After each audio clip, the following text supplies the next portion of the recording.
on. Joy. Pump, pump, pump it up. Pain. Come on, here we go. Sunshine. What else? Rain. Oh yeah, here we go. Joy. Come on, here we go. Pain. Pump, pump, pump, pump it up. Sunshine. Yeah. And rain. Give it to a raw face. Well, I'm the new kid. I'm just coming up. A lot of rappers think that I can't tear it up. Well, I'ma show them and ignore them. And when they think I ain't looking, I form. I mean, take them out. I keep grooving. A slick bass line, keep the beat moving. They can't take it. They just fake it. They wonder how the raw bass make it. I get ill. You know the deal. Cause this is how the raw bass feel. Joy. Come on, pump it up. Pain. Pump it up now. Sunshine. What else? Come on. Rain. Here we go. Joy. Pump it up now. Pain. Keep it going. Sunshine. Yeah. And rain. Pump it up. I keep smoking hot like fire. You had to turn, now retire. Don't talk back, I'm not a new jack. Cause I'm fresher than you and you're whack. I keep trying, I'm not lying. Up to #1 is where I'm flying. I won't slow down, cause I'm the new kid with the devastating sound that hid in the house where I used to practice. No one knew the raw exists, but now I'm getting greedy. Don't lead me the wrong way, cause it just might bring me down. I have to fight to get back up. Move away, cause I just won't slack up. Joy, pump it up. And pain, come on, here we go. Sunshine, what else? Rain, keep it going. Joy, yeah, and pain, pump it up. Like sunshine, what else? And rain, I'll give it to them right. Yeah, go to shows and watch other MCs rock. And if they could, I don't knock the way they perform, cause I like to see a good show. After that, go play CeeLo, cause I'm the leader, no I'm not a follower. And MCs like you, I swallow her. So don't look and try to judge me, because you think that I'm another MC. Well, I'm the new kid, I just moved around, but that don't mean I can't rip up the town. Me and my boys, we make noise. I hate MCs that think that we're toys. I'm hitting harder than any other MC who try to come up and go against me. Joy, pump it up, and pain, keep it going now. Sunshine, what else? Rain, pump it up now. Joy, keep it going, and pain, yeah, keep it going now. Sunshine, pump it up, and rain, let them have a raw bass one time. Not from the old school or from the new. Applaud the boo, do what you want to. Talk to me, then try to put me down. We used to be cool, now we don't hang around. Used to be friends, but now we're foes. Ask me why, man, no one knows. Maybe jealousy between you and me. Could be the fame, could be the money. I'm going for mine and I don't really care, cause the spotlight raw bass don't share. I'm the headliner of this show and you're just a kid and you need to grow, because joy, pump it up, and pain, come on, here we go. Sunshine, keep it going. Rain, everybody sing along. Come on, joy, pump it up, and pain, here we go, come on. Sunshine, what else? And rain, everybody clap your hands now. Joy, pump it up, and pain, yeah, keep it going now. Sunshine, what else? And rain, listen to us sing now. Joy, pump it up, and pain, yeah, here we go. Like sunshine, pump it up, and rain, yeah.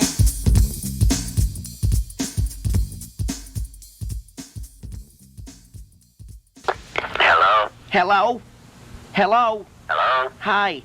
I'd like a picture naked of me, please. Yeah.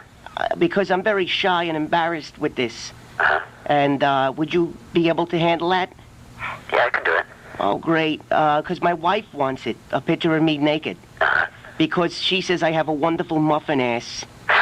And then maybe you could take a beautiful picture of me. Is this possible? Sure, I can take a picture of you. Okay. Who's going to be in the photograph? Who's going to be in it? Yes, aside from myself. That's just you. You won't be appearing in the photograph with me naked? No. Oh, okay. So can we could do this for my wife? Sure. She calls me liver neck and rubber neck, and she would love this because it's very sentimental for her. Thank you. Yeah. Well, you would help me? What do you mean help you? Take this wonderful picture? Yeah, I'll take the photograph. I don't look that appetizing, though. I'm a little fat in the ass. Yeah. And I feel very silly about that. Okay? So, all right, I'll take a picture. Okay. Okay, then that'll be great. I'll come in and you could look at me naked and see if it's worth it. Well, I mean, it's not that it's worth it or not. Oh, my wife is here. I gotta run. I don't want her to know. I'll call you back. Okay, bye.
shout it out.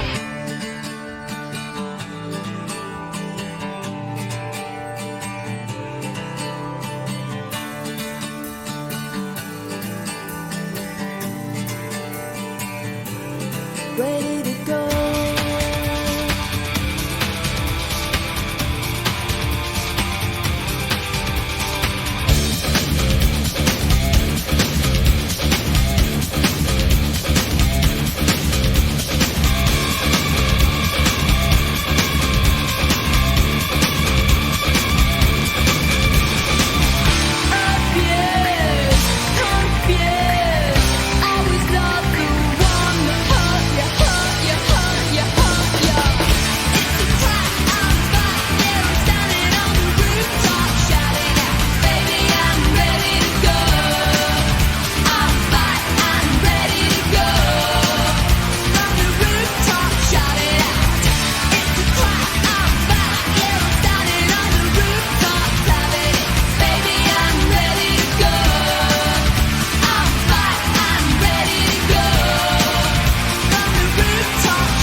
Yo, yo, yo. Welcome to the most epic freaking on the internet.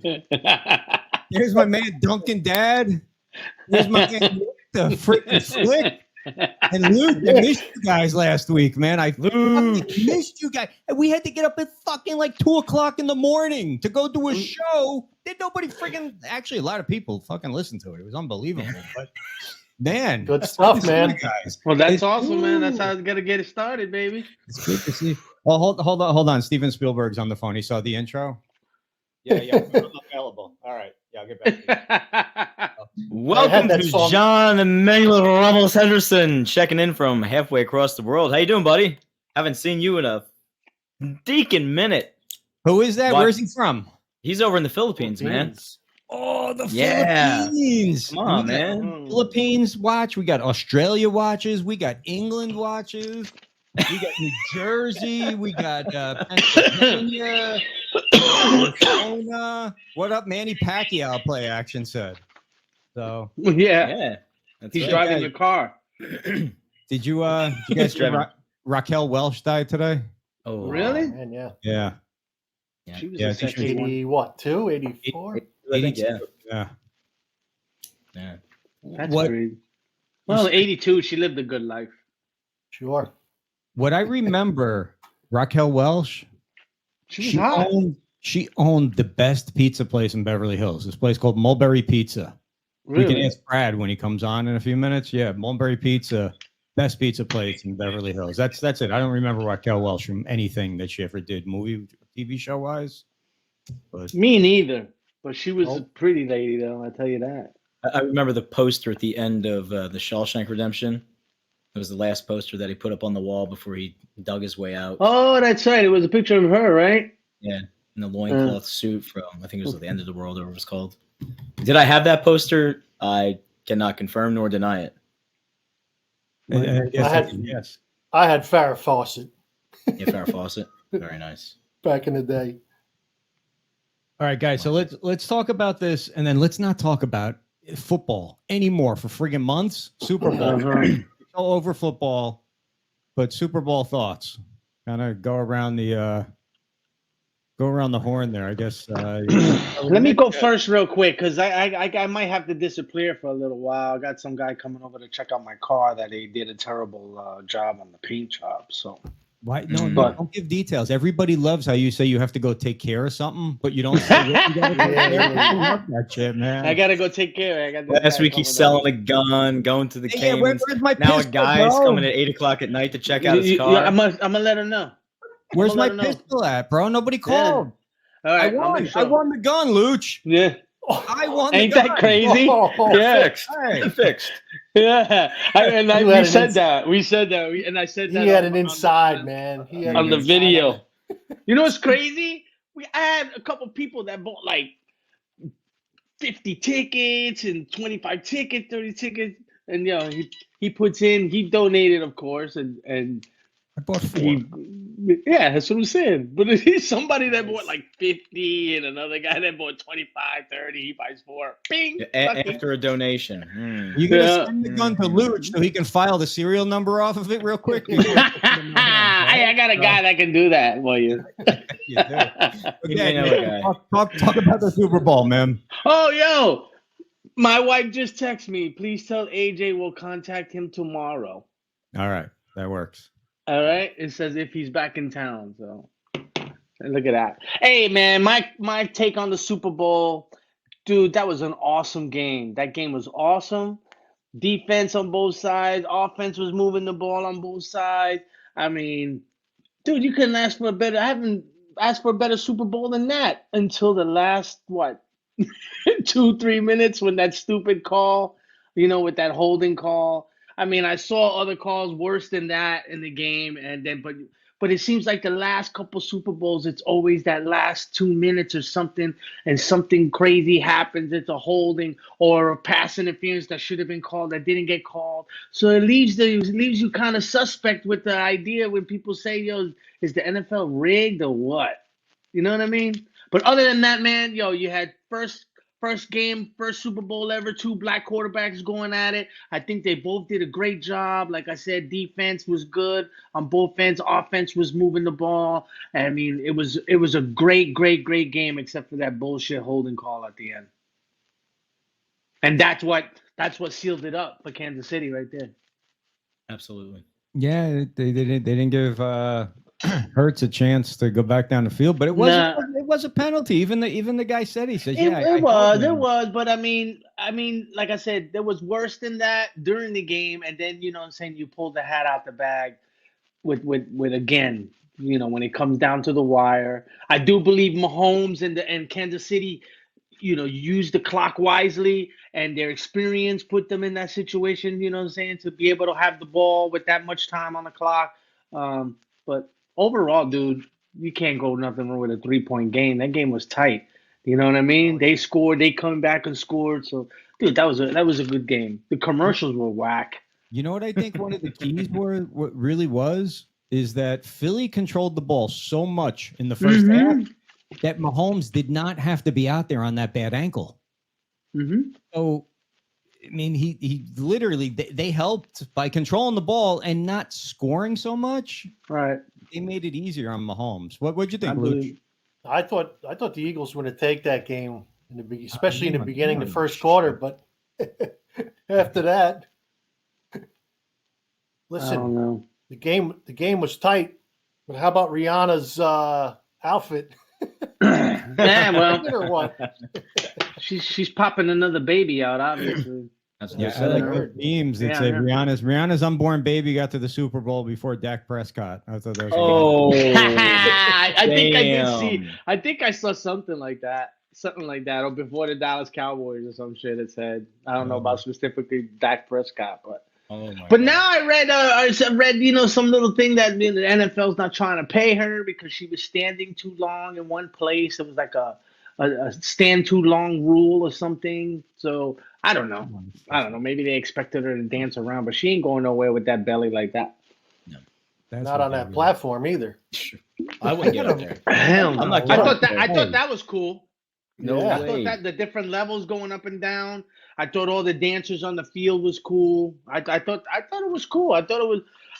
I thought she was gonna bring Jay-Z out or somebody, you know what I mean, for one of her collaboration songs that were really big, but no, she did the whole thing by herself. More power to her, I guess. That's my take.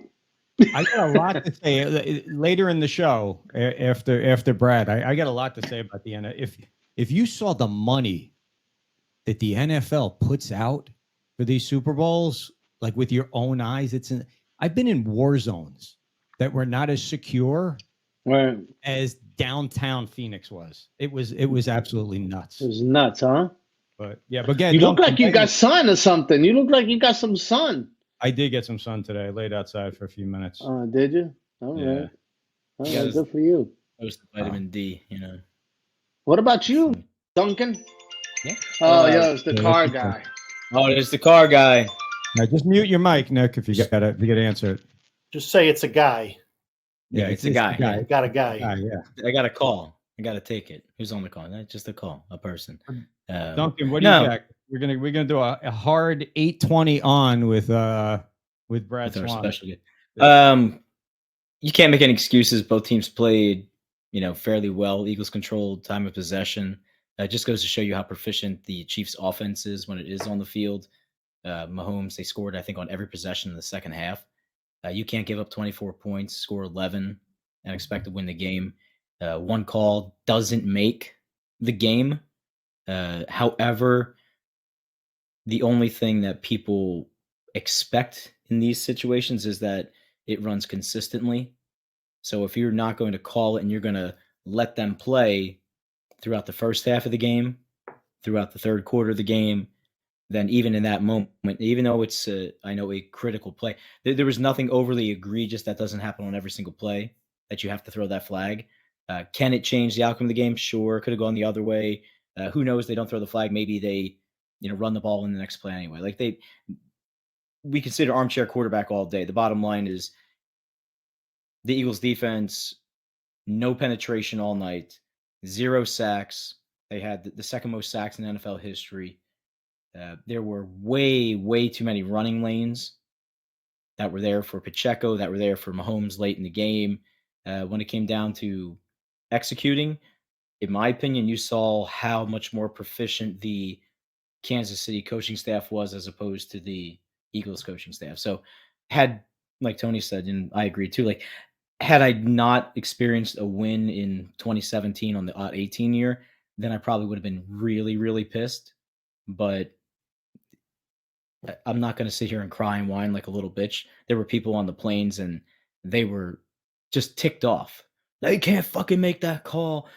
You can't do that because we're getting screwed over. But I'm like, dude, you couldn't convert on a 3rd and 1 because somebody moved. It backed you up to a 3rd and 8 or a 3rd and 11, and you shot yourself in the foot. You're putting yourself in a hole. You can't allow another special teams unit to rip off a 65-yard return in the Super Bowl.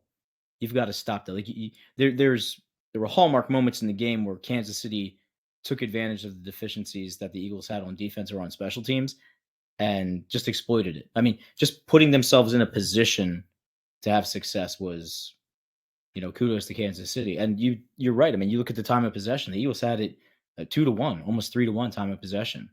So it just goes to credit Kansas City for, executing their plays. And outside of Jalen Hurts scrambling for about 21 yards, where he barely got away from being tripped up in the backfield, and two or three, there were 3 catches that Dallas Goedert made that,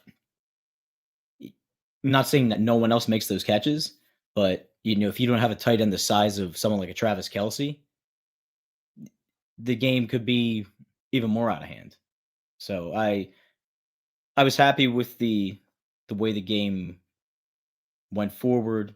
I really thought that the defense of the Eagles would have come out in the third quarter and just been hyper aggressive, just turn it off, back people up in coverage, and go after Mahomes. But they played a defense not to lose with a 10-point lead, and you can't do that. You can't do that. You just have to keep going, keep being aggressive, fight for every possession. And it is what it is. Hard-fought game. It was good. I mean, you can't knock Jalen Hurts. The dude had 4 total touchdowns. Didn't throw an interception. No, you No, can't knock him. He played Not played at all. good. He played well, so it was a good game. You make the call in that situation, I don't know. I don't think you do. Right call, wrong time, not consistent. That's my only, gripe with it. And of course, everybody goes back and they start looking at the tape and, there was a face mask here. There's a legal use of hands here. There's a holding here. Blah, blah. I mean, dude, every single game in the NFL is like that. Every single game is like that, but This is what I have to say after watching that game. Never bet against Mahomes, ever. Mahomes is 27 years old? He's been in the AFC Championship game every single season that he's played. He could challenge Brady's record by the time he's done. He's got 2 at 27. Yeah, the only thing he's got going against him is the fact that, like we talked a couple weeks ago, there's Joe Burrow, there's Josh Allen, there's Herbert. He's got to come through that AFC. And the AFC, whatever you want to say about the NFC, the AFC is right now, the talent level is way, way better. He keeps coming. He keeps getting through them. Hey, Brad. So, Brad, down at the bottom of your screen, there's a button that says knock. The little fish. You got to click on that for me, Brad. All right. And that's how I can bring you on. Yeah, I thought it was a good game, and I saw Mike Jarrett, my new buddy, right? And Mike Jarrett, a couple times, and look, Alex Holly is in the audience tonight watching. So no, I'm just kidding. What's up, Alex? What's up, Ed? How you doing? But yeah, I saw Mike was on Instagram pushing for a parade anyway for the Eagles. So very nice. I don't know, but listen, what you do in the elevator at 2 a.m. with your girl, and you keep that to yourself, man. So we've got we'll tell some radio roast stories here in a minute, but our first guest, there he is. How you doing, Brad?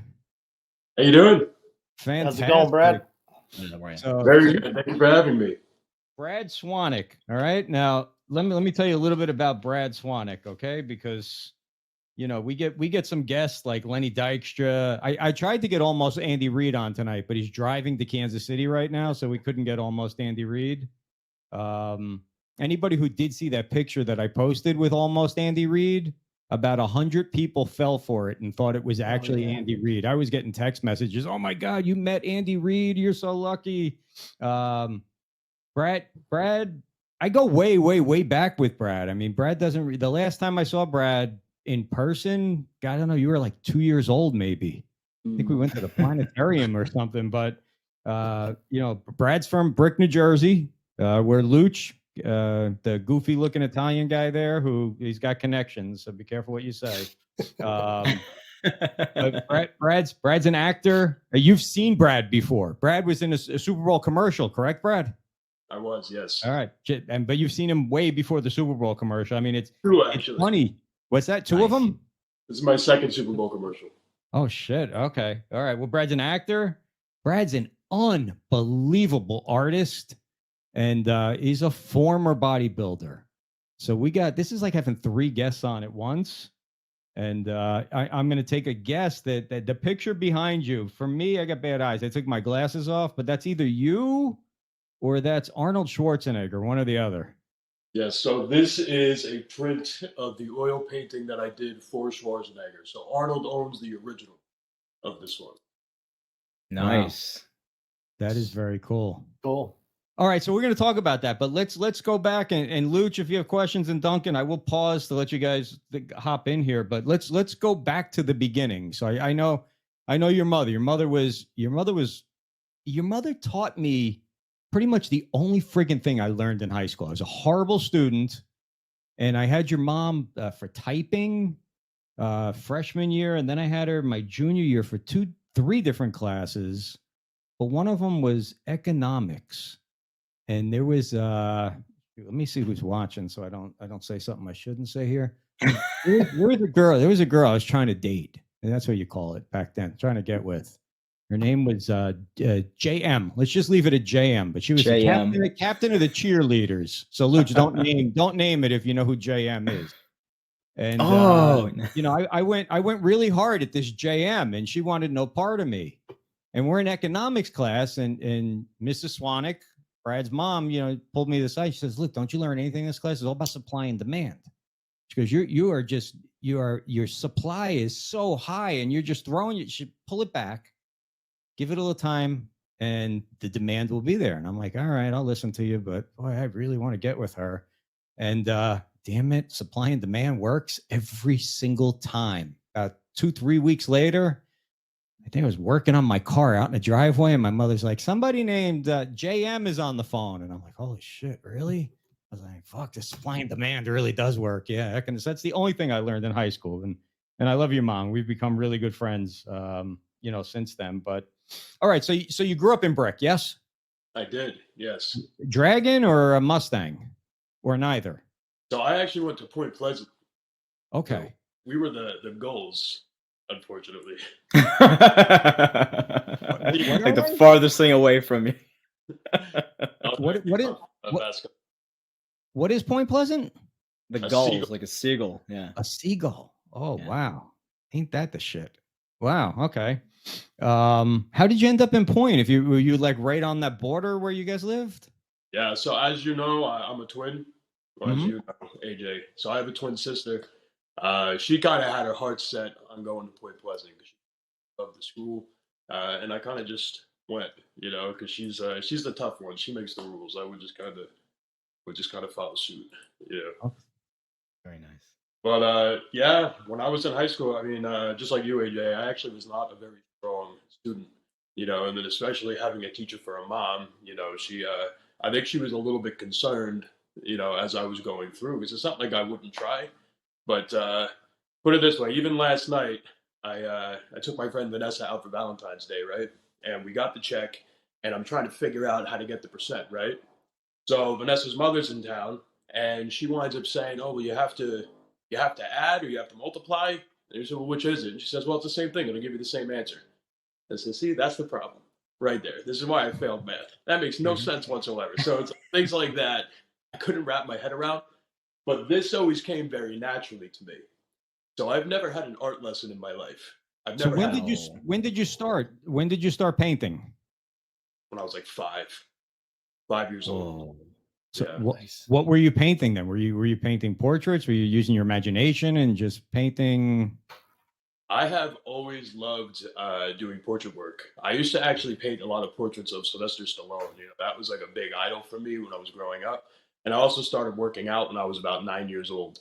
You know, because I was watching the Rocky movies and it made me want to train. You know, and then Stallone is also an artist. You know, he's a painter. A lot of people don't know that. I didn't know But that. yeah, that all kind of inspired me at a very young age. And then I got into theater around 11 or 12. I had my first starring role in Dracula in my school. So basically, everything that I do that makes me money now and brings me success, I've been doing as a child. Wow. All right. So you were you an athlete in high school? Did you play any sports, or was it just were you bodybuilding in high school? Were you starting to work out then? I was. I actually, so like I said, I started working out religiously when I was 9. I mean, when I was 9 years old, I didn't let myself leave my room before I did 300 push-ups and 300 sit-ups.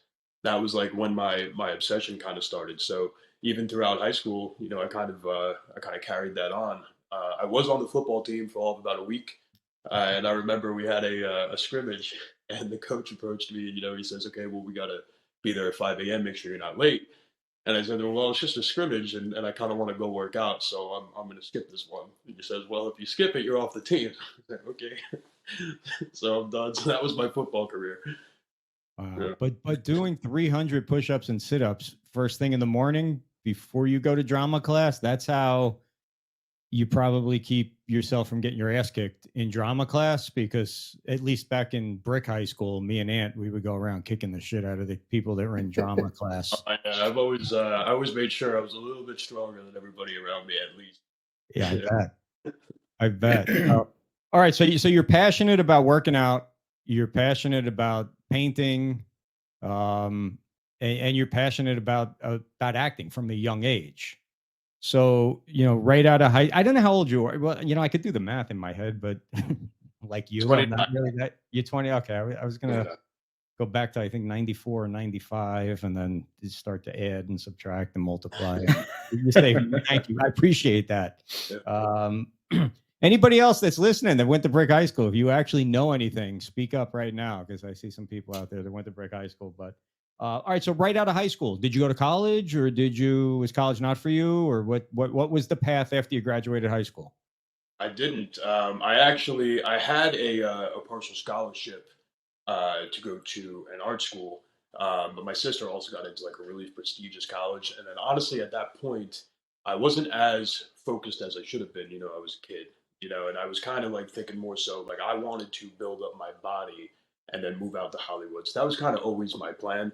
You know, in retrospect, probably should have attended art school. However, you know, that being said, I actually failed art when I was in high school. The reason why I failed art was because I didn't pay attention. And the reason why I didn't pay attention was because I basically refused to validate my teacher, uh, you know, as being somebody that I felt I could learn from. The stuff I produced was so far superior to hers, you know, so it was kind of like, how could I learn something from you when you can't produce what I'm producing? So that was kind of my attitude. So that resulted in an F. But yes, I also did get a partial scholarship. So were you graded on your work, or were you graded on you had an attitude and you were kind of like an asshole toward the teacher? So that's why I mean, because if you're so superior, which I don't doubt you in any way, shape, or form that your work was superior, but don't they have to look at what you're doing and say, look at you got Picasso, and then you have Romper Room over here. How did they fail you? Yeah, so that's one of the reasons why I don't like the school system. You know, I'm in the process of starting a nonprofit, and that's what I'm going to be teaching children. And it's not necessarily that doing well in school isn't good. Of course it is. You know, if you can do well in school, that's great. However, the school system essentially grades your ability to be a servant to somebody else. You know, it grades you on how well you'll essentially run somebody else's errands on a daily basis. It doesn't necessarily develop, you know, your own skill sets for you to be successful. So I essentially failed because I didn't do the assignments correctly. So, for instance, there was one time that we had to do a project where we got a 9 foot piece of paper and we put it out in the hallway, right? So we had to do the outline of a famous figure. So some people did like SpongeBob, Davy Jones. It just had to be recognizable. So I decided to do a full detail charcoal drawing of Beyonce from one of her music videos. You know, and I was 17 years old, so of course, like I had certain areas. Mhm. You know, she was wearing a little bit less clothing than she actually was, but it was really, really good. But I failed. I failed that assignment because it was not the assignment. And I can say too, you know, I was always very, very respectful, you know, and well spoken to the teachers. I just, you know, I always had proper etiquette towards them. I just refused to submit, you know, to validate somebody that they're better than me at something when they're not. Gotcha. All right, so you're out of high school, and you're working out, right? After high school, you're working out. You're getting big. Mm-hmm. What were you at your max? What did you weigh at your max? My max, I was 295 pounds, and I was still Oh. abs at 295. So I was a house, and during that time, I was essentially saving up so that I could make this move. You know, so I was bouncing, actually a bouncer at a nightclub. That's how I was making my money. And I got to be Jank, honest, it was a lot of fun being that big and powerful. You know. Jank, R.A., Paul's Tavern. Which one was it? Karma. That I've worked at Karma. We were at Shore House. Did you GTL? Did I GTF for a little bit there? I did. I'm Yeah, not gonna lie. All right. I caught that bug for a little bit. You know what it was, man? When I was 17, it was so easy for me. I had like 30-year-old women convinced that I was Paulie D from Jersey Shore. Nice. And they were DTF, right? They were definitely DTF, man. You were. Yeah. Damn right. I know the lingo. All right, so you're bouncing and you're big. So let me ask this, and I don't know how to. So you know, I know you a little bit. I know your family, but you know, I googled and I went on YouTube, and I see you have a lot of videos up there on how to be a clean bodybuilder. how to actually shred, to get big, to put on. So how does a guy like Luch? I mean, look at Luch. Luch is 50 years old. He with like me, and Luch weighs about 95 pounds, soaking wet. All right. So how does a guy like Luch? I'm sorry, Luch, but so take a guy like Luch, or even me. All right. So I was a bodybuilder, never to your status. Okay. I was like your art teacher. I'm not going to pretend that I know anything, but 20 years ago, 25 years ago, I lived in California, worked out at a Gold's, just got really bad. Nothing else to do except just pump up. And I did it clean. And then I took a break. And then it was like 25 years later, and I had gained about 80 pounds. And last year I got back in the gym and I lost 60 pounds and I put some size on, but it's just, I'm not getting it. So you obviously are an expert at this. How does a guy like me or a guy like Luch, or, I'm looking through some of the people that I know in here. They're older. They're in my age. They're all kinds of people, but people in my age category. What do I need to do to shred and I want to pack that, I want to pack the weight back on. So, But I want to do it clean. I don't want to go to the special Alex Rodriguez shop down the street. a lot of fitness coaches, and people in the industry get a little upset with me when I say this, but it's honestly so easy. It's so easy. So basically, all you have to do is, like most people have a general understanding of what food you should eat, what's good for you, right? So like chicken, salmon, lean steak, stuff like that. If you eat meat, if not, chickpeas, beans, vegetables, fruits. Fruits can get a little bit tricky, but other than that, we all basically, for the most part, know what healthy eating looks like. And then being active, we essentially know what that is to an extent as well. If you go into the gym and you weight train, but like not standing around talking, like actually weight train and put in like 45 hard minutes of actual weight training and like 30 minutes of cardio. You do that and you do that consistently over the course of time, your body has to get into shape. It can't not.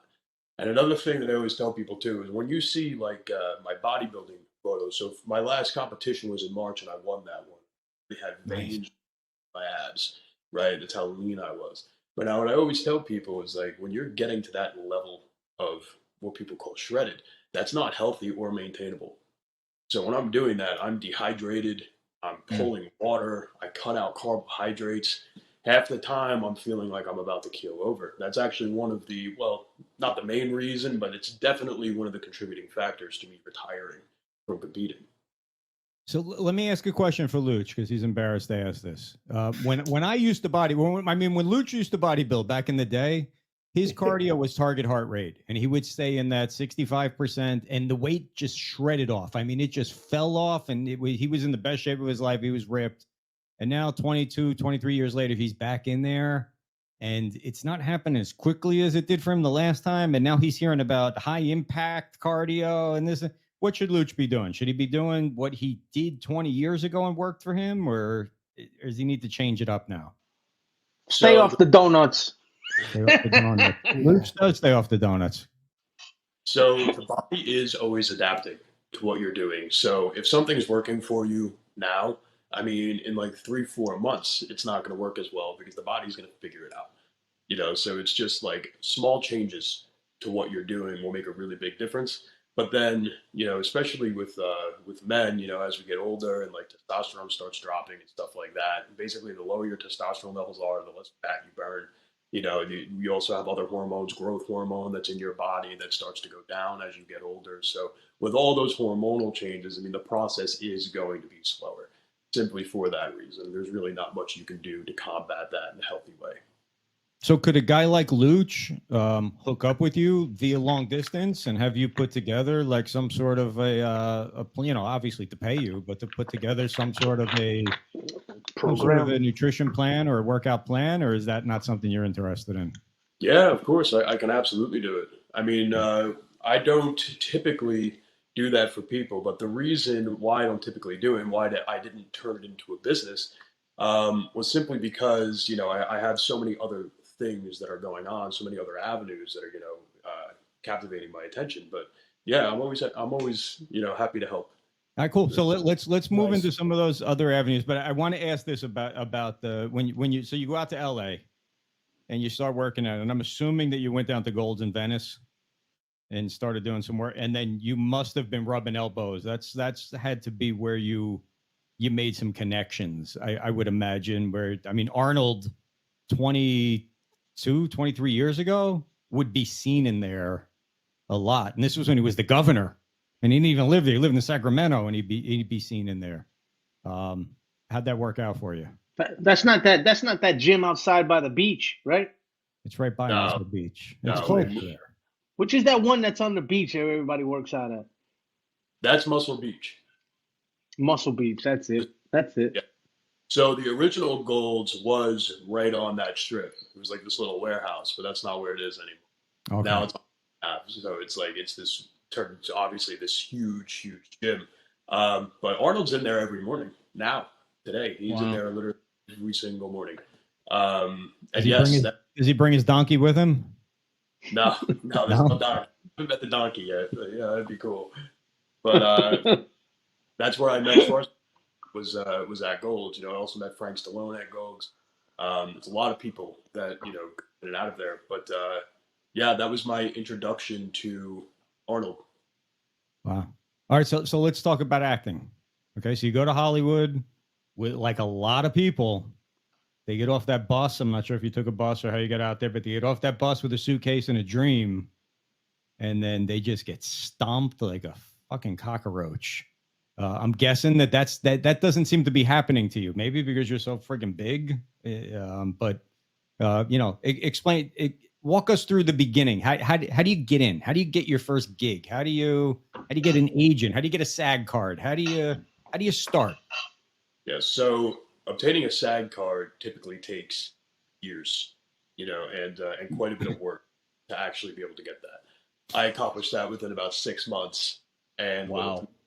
And the way that I did that was I'm a very self-aware person, you know, in a lot of different ways. But first off, I made sure that I enhanced everything that I had naturally, you know. So, for instance, I have a very square jawline. I got that from my father's side, you know, and high cheekbones. So I always made sure that I kept my body fat at a certain extent, that those facial features were showing, because it's a selling point for me.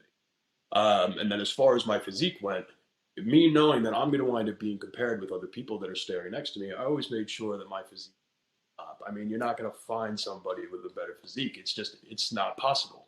No matter what, it doesn't matter how big you are. I take my shirt off and I'm standing next to you, I'm going to make you look horrible. That's just it. But that's a decision.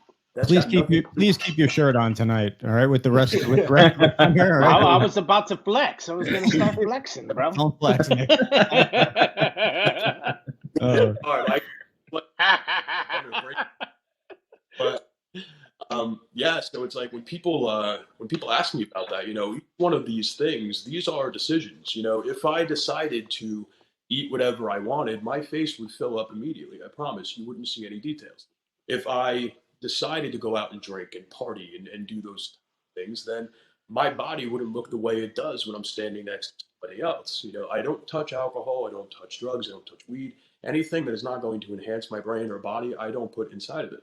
So that, along with the fact that I am a natural born artist, like I said, I've never had a painting lesson in my life, I've never had an acting lesson in my life, but I knew my strengths. I knew what my strengths were, and I knew exactly how to do it, exactly how to execute. So with those things together, in order for anybody to wind up obtaining a role over me, you have to have a better looking face, a better looking body, and better abilities. I made that impossible. Because you look like Superman, bro. I was going to say he's a good-looking guy. Superman, and Michael Keaton is the new Batman again. Michael Keaton was Batman when I was in high school. How is that? So Michael Keaton can be Batman at 70.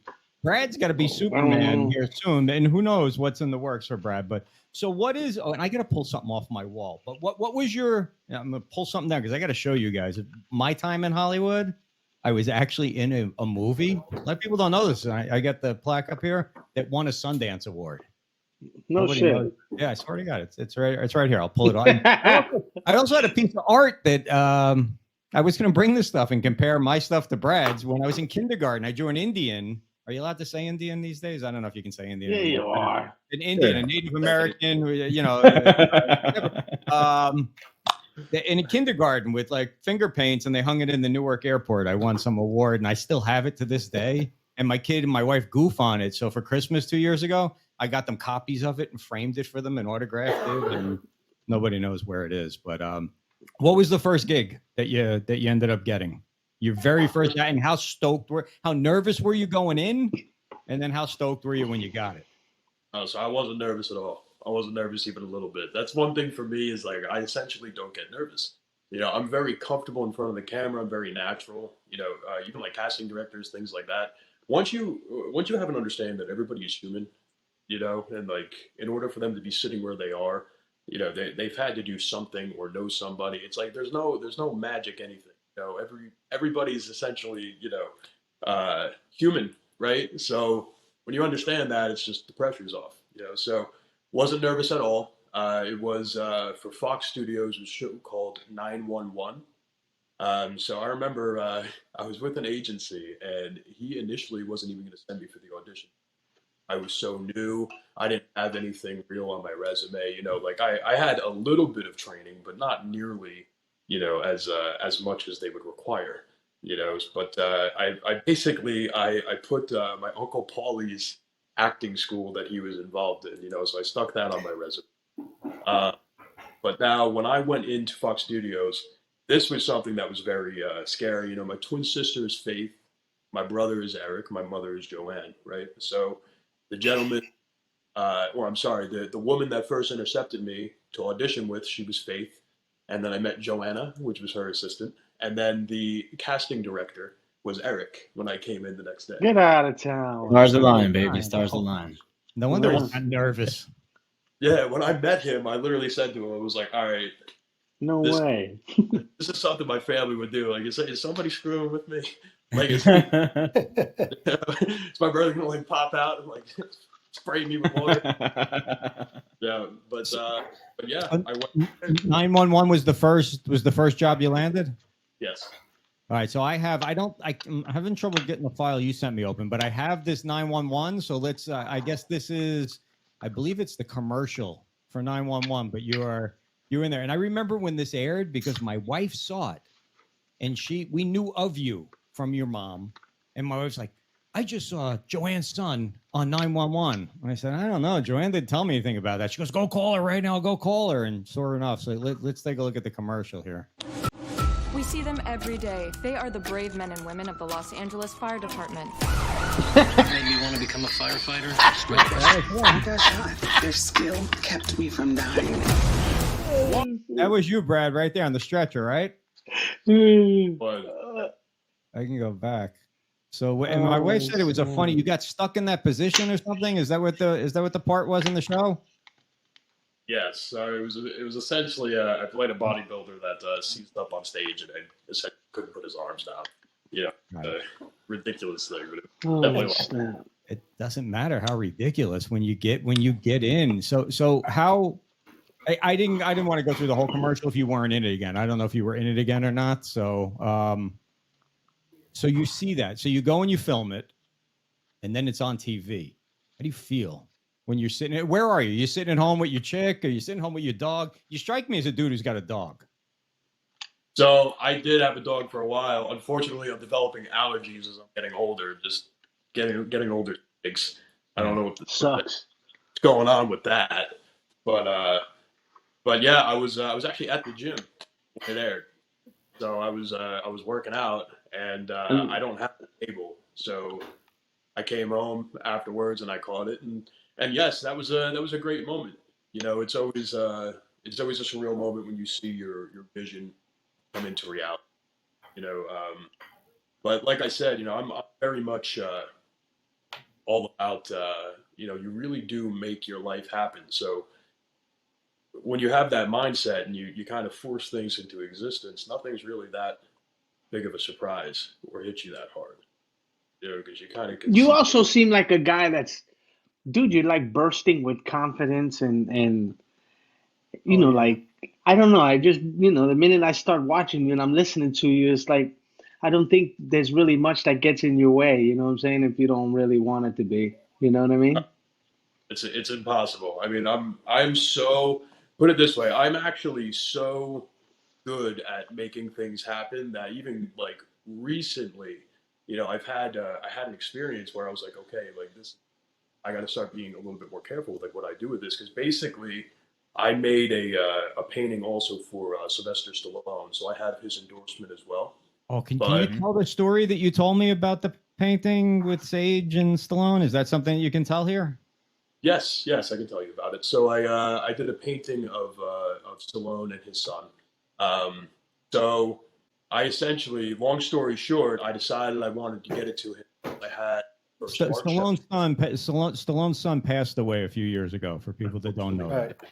Yes. Really? No longer with us, unfortunately. That's not the kid that played in Rocky with him, Yeah. is it? It is Rocky Yes. Five. When he was a little kid? Yeah. When he was little, right? No, Rocky And then- Five. He was in and Rocky then over, Five. and then over the top too. Yeah, but I mean, yeah. Oh, yeah, okay. But It was a that's that different same one. kid. Yeah. All right. Wow, man, that's sad. Listen to didn't know the that. story. How the picture got in Stallone's hands. This is a ahead. great. I thought it was a great story. Yes. But this is that confidence again. Yeah, no Yeah. doubt.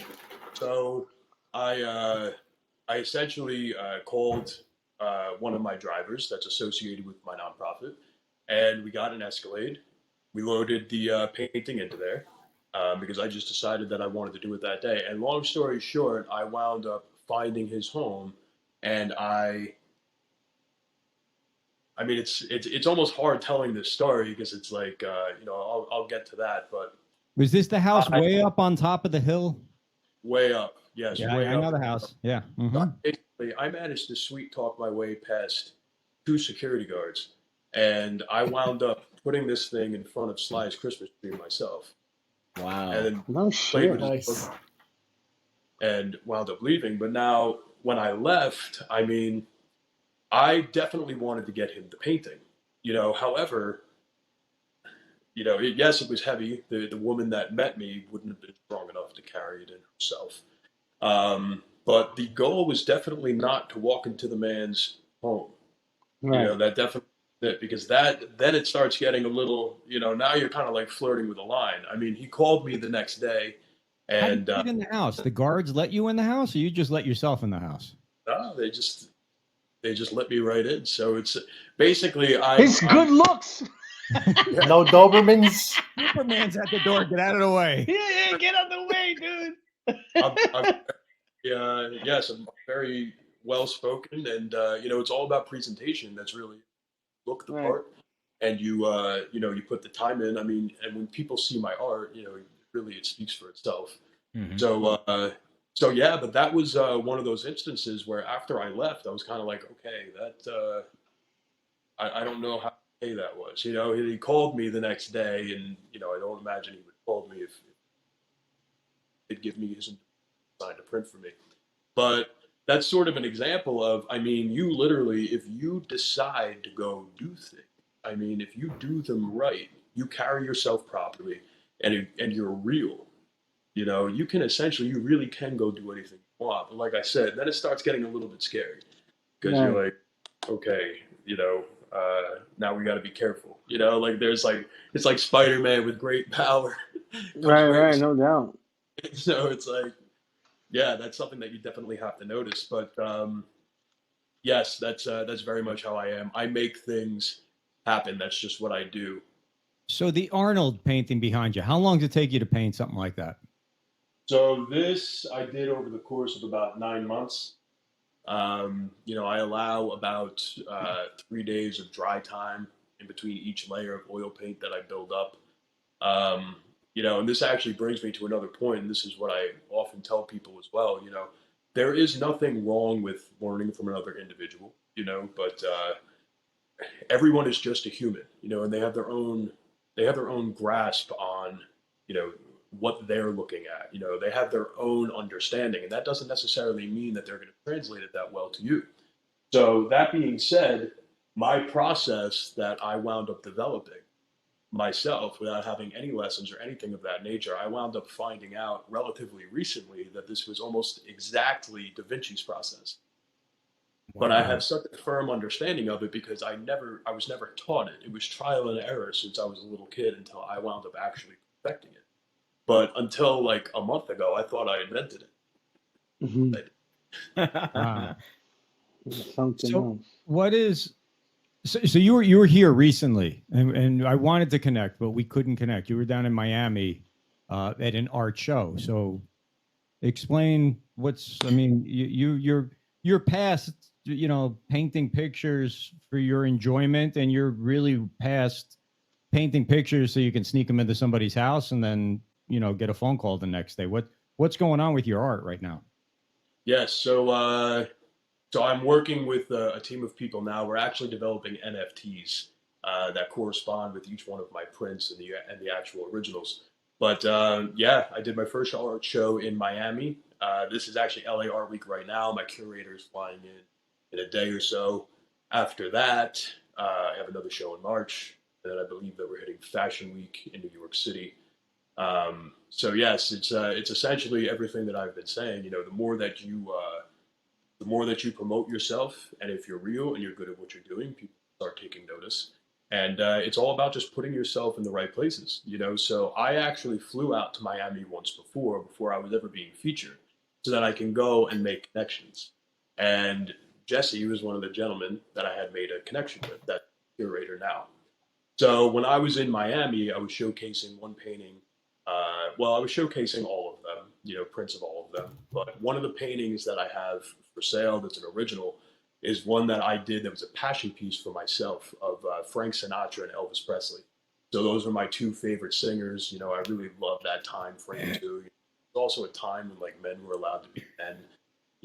I mean, even Sinatra's song, I won't dance, don't ask me. He's essentially saying that, I'm not going to dance because if I put my arms around you, we're going to go have sex. That's basically what the song's about. That was perceived as being, such a horrible thing, to say.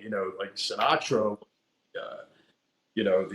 for lack of a better expression, scumbag, player, So Wow. times have changed. He's from Jersey. What do you expect? Yeah, but he used to bag them all. He was bagging all of them. Amen. But oh yeah, my mother hated him. Really? Of course, I loved him. But yeah, so that painting is the two of them. Sinatra has his arm around Elvis, and they're both standing there with their plaques, right? And across their plaques, it reads, "I faced it all on Sinatra's, and I stood tall." Have the lyrics, the notes to My Way on the height bars in the back. So that painting was a huge hit out in Miami. Already have a buyer for that. And then also in Miami, and this is another story that I love telling, I was only supposed to do one show in Miami. So I went to my first one, and it was a relatively, it was a relatively decent venue. It was definitely a good one to show at. But while I was there was a speaker from Think and Grow Rich, right? So he's speaking a lot about success and things of that nature. Who was the speaker? Do you know? He was Satish Verma. I think I'm getting that right. I believe that. But while he's speaking, I'm just thinking to myself, man, I can elaborate so much on this because he wasn't getting into enough of layman's terms of how to understand these things. So when he got off stage, I went over to him and I asked him. I said, I want to speak at your next event. How do I make that happen? And he says, well, first step is you got to want it. And I'm like, no, I get that. I'm telling you, I want to. I'm saying, when is it? And he's like, it's in wherever he said it was. So I was like, okay, I'll be there. I'll see you there. Yes, I'll buy my plane ticket. So basically, long story short, I wound up having events all week that week and wound up on a yacht with my now new manager for acting, who I wound up meeting at the second art show I did. And the way that he and I met was because I found a way to speak at the next show. So not only was I showing my art, but I was speaking in front of a group of the biggest names in cryptocurrency, gentlemen that I'm now doing business with. But are you guys familiar with Eli Roth? No, I'm not. No, we know Bryn Davis, if that means anything, but no. Mm-mm. How about Stephen Bauer? Stephen Bauer. That's the dude from 24, right? Have you ever seen Scarface? Yes. Scarface, yeah, of course we've seen Scarface. Scarface. It's Scarface's friend, the guy he kills at the end. Okay. All right. Sister, right? So, basically, he and I are working together now. So it's like I wound up making so many other connections, but now, I just recently had a friend say to me, oh, I'm so happy for you. I'm so glad things are happening, and I appreciate, when people are trying to offer me a compliment. Of course, it's very sweet, But I stopped her and I said, T, that nothing's happening. I'm forcing this stuff into submission every making day. it pop. You're Right. making it happen. I am forcing these things to happen. That's the answer there. People are waiting for things to happen. Nothing is going to happen. You got to You're go right do about that. You got to So- do it. So let me ask you, what's going to happen next? So I can't say too much about that, but I do have an audition coming up for a role that I am absolutely perfect for. Where if I don't land this, I mean, I don't know who they could possibly find that would be better, but It's got to be Superman. Superman. It's Superman, bro. He's not saying, he didn't say it. He never said it, but it's got to be Superman. dude. Who was the last Dude. Superman? Was it Ben Affleck? No, he was Batman. No. Henry Cavill. no. Henry Cavill. Henry. Yeah. So what He's what not- I would surmise, without going into details, if it's along that same genre, and I am by far the farthest person from like the DC Marvel kind of guy, but there is an opposite iteration of Superman that an individual such as Brad may be able to, portray. So I'll leave that at that for people to sort of go with, but I won't tease anymore. But it would really be awesome because you're hitting a lot of these really good points, and I hear people all the time. Right, we get flooded on the internet with manifest, affirm, manifest, affirm. None of that means a hill of shit, and you know this right on through what I got from your conversation, Brad. Without your discipline, without your technique, without the actions and going after it, and having this full confidence and belief in yourself and what you're doing, all of your meditation, all of your none of that comes to fruition unless you're actively engaging in it and believing it and putting yourself already there. And then those doors, they open. And they're opening because you have been putting the keys in the doors and turning the locks and turning the locks and turning the locks. But it just doesn't spontaneously happen. Like, oh, good things are coming into your life. Well, they're coming into my life because I'm staying clean. I'm not taking in bad things in my body. I'm putting myself around people who are supportive of me and my goals. I'm aligning myself and I'm taking the chances and putting myself in a position where, hey, my name is Brad. I'm an art curator. I have this photo for Mr. Sloan, blah, blah, blah, blah, blah, blah, blah. You put it in front of that person and then you wait. But you could sit there all day and have the greatest creations, the greatest art, the greatest techniques in the world. If no one's seeing it, if you're not believing it in yourself and you're not acting on it, you're just like everybody else, man. Just Well, like everyone Brett, else. tell me if you agree with this. My wording might not be perfect, but Brad is accomplishing things that anyone can accomplish. The problem is they're weak and they choose not to. You're right. The first time they get hit in the eye, they go quit. home and cry and they quit the game. And that's why so many people are stuck in their miserable, lousy, low-paying, fucking bad relationship. I mean, it's just because they don't have the intestinal fortitude to just keep moving forward. I mean, we're talking about Stallone, and I it's corny, but everybody goes back to that Rocky Balboa, and it says, doesn't matter how hard you hit, it matters how hard you can get hit And get keep up. moving Get up. forward. Am I right? Would you agree with me, Brad? Are we on the same page? Absolutely. There is no such thing as failure. That's an illusion. That's you can only say you failed when you died. That's basically it. As long as your heart's still beating, you should be able to continue to go do whatever you need to do. So basically, when it, God, I was gonna say something. They're right on the tip. But yeah, it's basically when you are making anything happen, right? You're making anything happen. Everything has to be a decision conceived by you, and then you have to continue to force it. So, for instance, when I started this painting, I didn't even know Schwarzenegger yet. I hadn't met him. I didn't know where he was going to be. I had no idea. But the intention to do the painting and to meet him was all I needed. So I was already probably like 30% of the way done when I finally ran into Schwarzenegger and made that connection.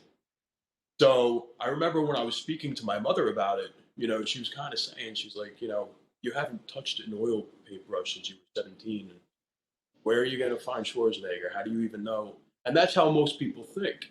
But literally, none of those things matter. Schwarzenegger is alive and he lives in California. So am I, and I live in California. What we're talking about is details. What matters is that this thing exists. That's what has to happen first. So I've done that with everything that I do. I've put so many hours into developing everything that is of value. So Stallone's painting took me about 12 months. This one took me 9 months. Tonight for Elvis took me about 12 months. Building up my body to get it to this extent.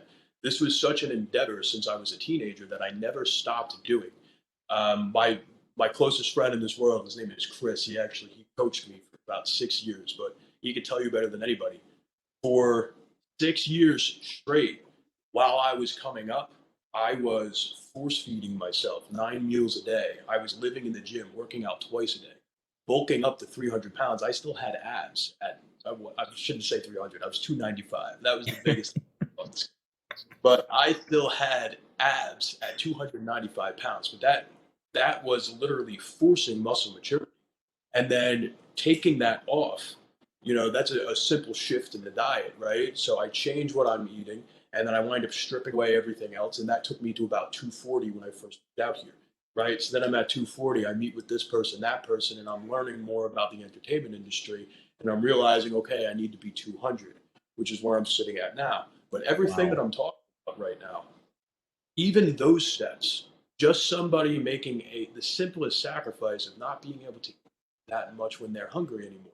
Most people can't even wrap their minds around that, to be able to make themselves any type of commodity in what they're doing. So it's literally like, I always tell people, it's like any time that, like, everybody wants to bet on a winning horse, right? So you have to be winning. You have to be making stuff happen. And any time that something isn't happening for you, it's because you made a decision not to do it. That's literally it. That's the whole thing. So another example that I would love to share with you guys is I basically, from the second that I moved here, got to work on Arnold's painting immediately. Been developing my body, been developing my acting abilities, just alone, just honing my skills, just perfecting.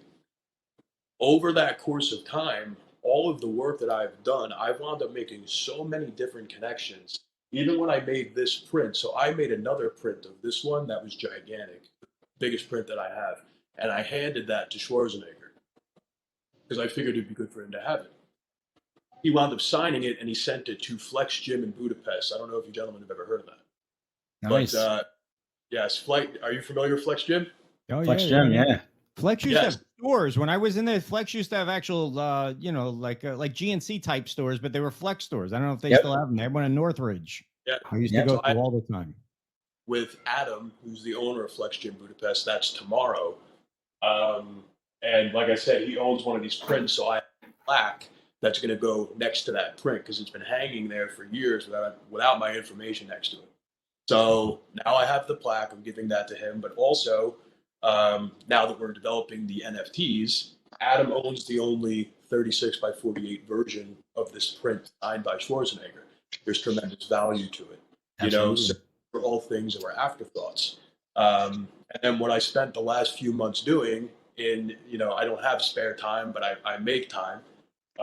This is what I wound up developing. So this is actually what the NFTs are in. So I wound up, so just to give you guys an idea, that Swanick fine art, everywhere where I went to get that done, I wanted gold leaf and I wanted it to look a certain way. They told me they couldn't do it, so I did this because I'm not gonna settle if you guys Yeah, can't that's do settle, no. it. You know, that's definitely attitude. But yeah, that being said, since I've been out here, I've just been just producing in every way that I can and creating different avenues. And now it's literally every single avenue, every little breadcrumb that I've laid out since I've been here is all coming together in such a way that literally everything is happening all at once. All right, so Like- let me ask you a question about this. All right, so what we talked about, people fail. People have dreams, and they never actually, see those dreams come to fruition because of their. How much? And I goofed about this with you on the phone earlier, but I have to ask this, not because your mother was a school teacher, but your mother wanted to be something else. And your mother became something else much later in life. Yeah. She had a goal, and she, it took her longer, but she stayed focused on that goal, and now she basically became a doctor. I don't know if it's a psychiatrist or a psychologist or what the exact is, but so how much impact did your parents have on you? How did you, because did they mold you? Did you see them? Like some people see their parents and learn like, oh God, I don't ever want to be like that. And that's why they turn out the way they are. But did your mom have an impact? And did your dad? I remember your dad. Did he have an impact too on you becoming the man that you are? Absolutely. I would say that my parents had a tremendous impact. So my parents, just like, 50% of couples, so they just, their personalities didn't mesh. They didn't bring out the best in each other. But what that showed me was that if you're with the wrong person, you can wind up almost creating, a bad situation for yourself. You can actually create a living hell if you make the wrong choices. But then if that's true, that means you can also create heaven on earth for yourself if you make the right choice. Right. So I wound up seeing, a whole a whole magnitude of different things that my parents wound up going through. So throughout my entire life, I'd be paying attention, where I'd be like, okay, well, this is where this decision probably should have been different, and then this would have worked out in this way. So I wind up applying that to me. And now, as I'm going, I think my mother is very much living for me, because I am taking that stance that she didn't, in my own life at such a young age. Where, AJ, as you said, she figured it out now much later, and she's a different person. She's built. Do you think you influenced your mom to make a change and stuff? That's a good question. By her watching you and seeing your confidence and stuff like that, you think she was like, well, I know if I spit him out, so he should be able to do. I should be able to do that. Yeah, that's one of the things with my mother. She and we become very, very close over the years. One thing I can say is that I would not be here if it wasn't for her. Definitely not. There was a point where I ran out of money. I ran out, and just that. And then also, me speaking as confidently as I do, that's because I am very confident in myself, and I have a firm understanding of what I'm doing. However, that being said, I am human, and this has been a very emotional roller coaster for me at certain points, where there were just times that it's like, one of the biggest things for me is if I land this audition that I have coming up, that means my entire life changes overnight, and it's really not that easy to undo famous. So it's like, as you start getting closer, there's that saying, be careful what you wish for. And as you start getting closer to that thing that you've wanted so badly your whole life, and you see how real it is, you do start perceiving it in a way, and you start seeing all the possible downsides. You start seeing all the, just every little detail that winds up coming along with it.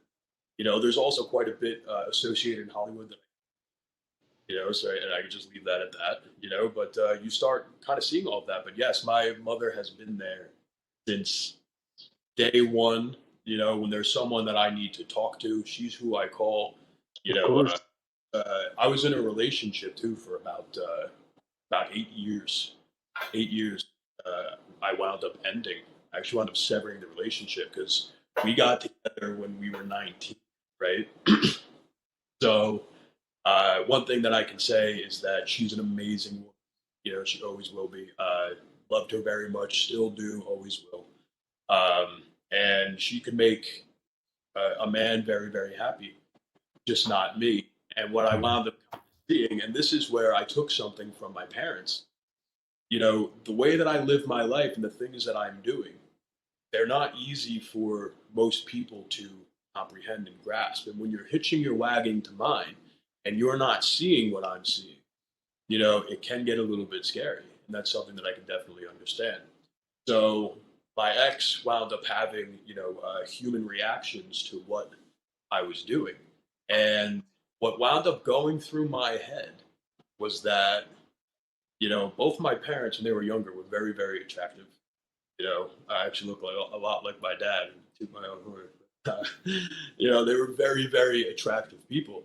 And something in mind, you know, nobody ever gets married thinking like, man, I'm probably not going to like this person in 20. Nobody does that. That's an irrational, insane thought. So taking that experience that I saw from my parents, you know, that enabled me to deduce and that, okay, I'm at a point in my life where I need to buckle down and focus on what I've been building. But in order for me to do that, that means I need to say goodbye to you. There's one thing that I will never say. I will never, ever say, I didn't do this because.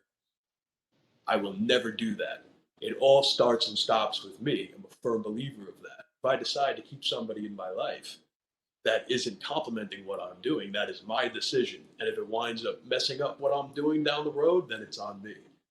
So that's another reason why I tell people take responsibility and control of your own life. And when you do that, you know, yeah, you're going to have to make some hard decisions or putting that responsibility on you, but you'll make the right decisions. So that was definitely one thing I learned from my parents.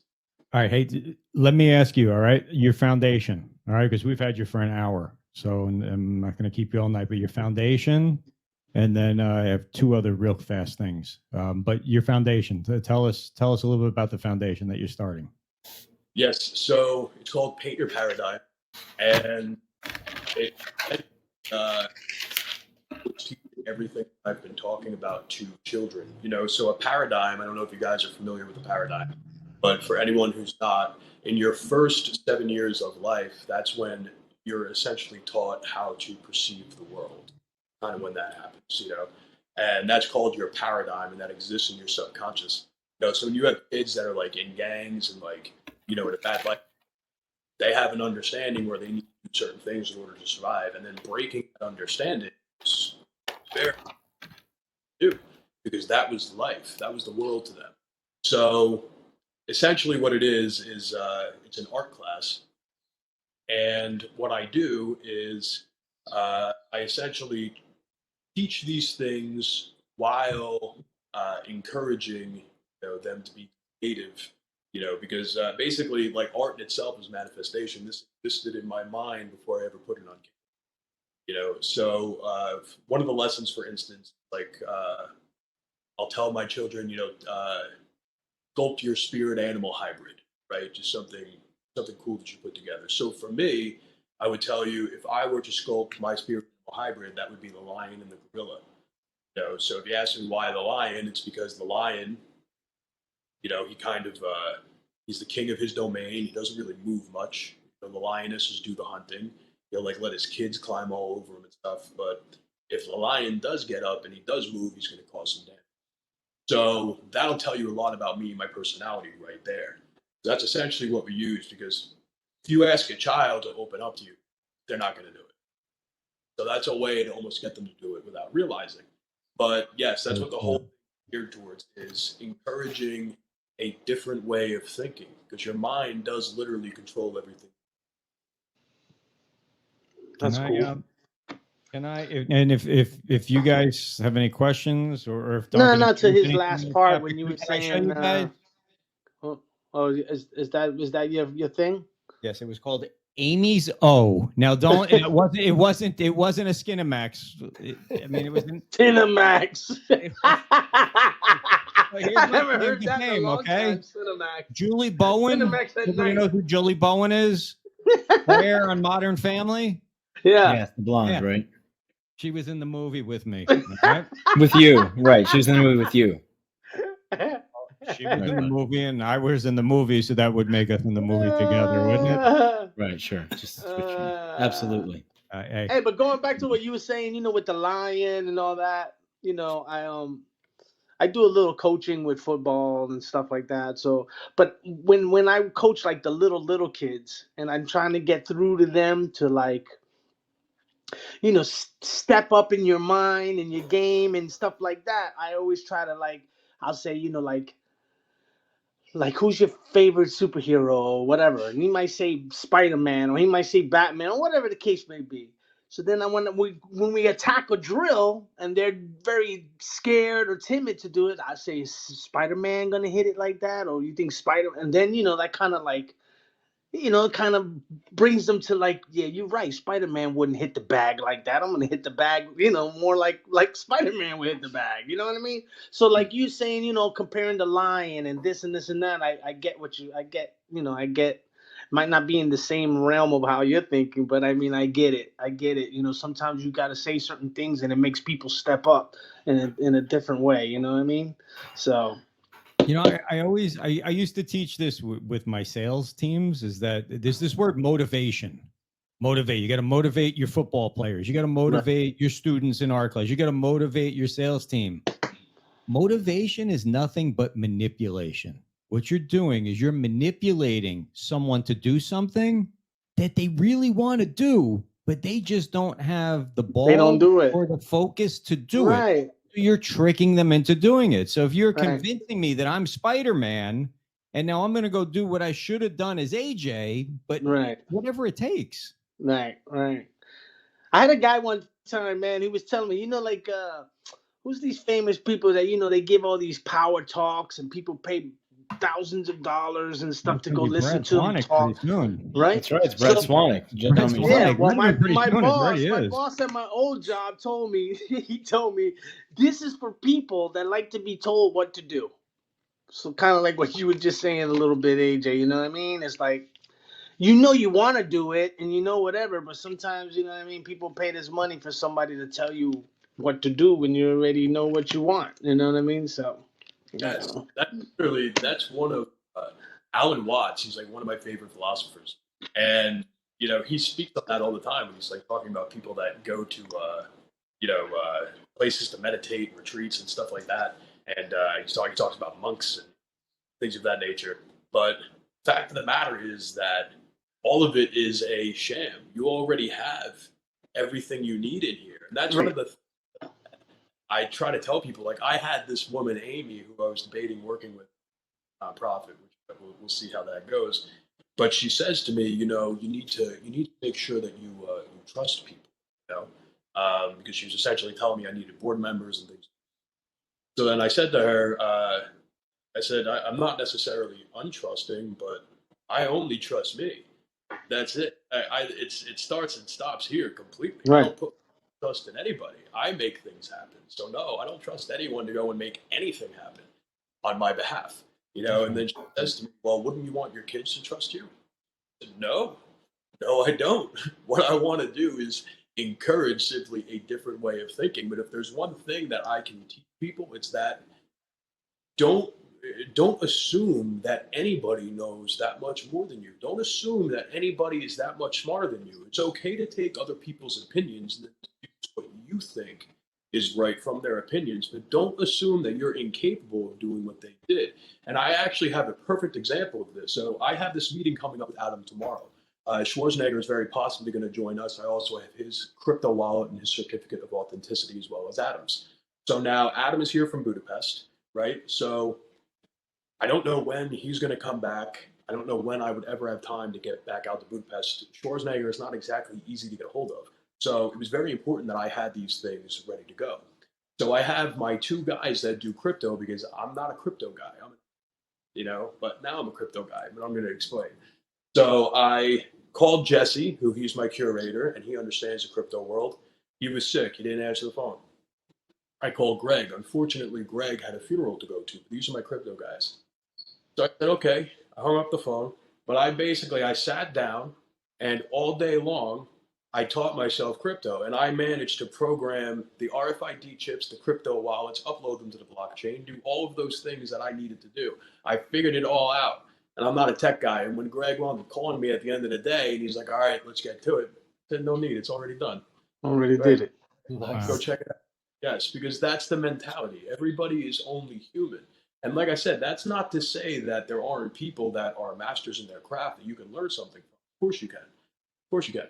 But don't ever assume that there's somebody doing something so miraculous that you can't do yourself. And it's like the more that you do that, it's like if I said to somebody, you know, like, yes, I can create an NFT for you and mint it, you know, and have it available to launch on a blockchain, right? It's like most people would look at that like that's like witchcraft. That's because it sounds super super complicated, right? But it's like once I actually did it, it's like now I sound like I'm doing something amazing, and I'm not. It's actually pretty easy when you sit down and try to figure it out. It's not. Well, it's amazing that you figured it out. You know what I mean? Yeah, but it's like it's almost like funny because I actually just had a conversation with my mother about this. Like I'm finding myself needing to ground myself and meditate even more as I move forward because you know it's almost like if you're playing a video game, right, and you have the cheat codes to the video game and you punch them all in, right, the game's no fun anymore. No. Really want to play, you know. And I kind of said there, like I think I'm getting to a level of like life is just getting too easy, and nothing is that miraculous or exciting me that much. Right. You know, I don't want to. If you take it too far, you know, it's like I don't want to not play life anymore. But that's where you got to meditate, and that's where like gratitude comes in. This is what I really like when this gentleman Satish was speaking. These are the things I really wanted to touch on because he talked about the importance of gratitude. Like, yes, gratitude is important because you can get to that. You can get to a point where you're like, okay, like this is kind of easy, or this I'm getting used to this, right? Because when you're experiencing a feeling of euphoria and you stay in that euphoric state, that now becomes your baseline normal. It's no different than if you were doing a drug, right? So now it's like this is your normal. Well, how much higher can you possibly go?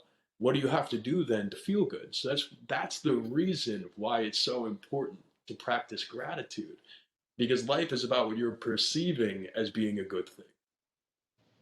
Man, it is amazing how I don't know where anybody feels about this, but I really don't care how you feel about this. It is amazing how God puts the right people in the right place to put the right shit in your ear exactly when you need to fucking hear it. And I'm sure God wouldn't have phrased it that way, but that's pretty cool.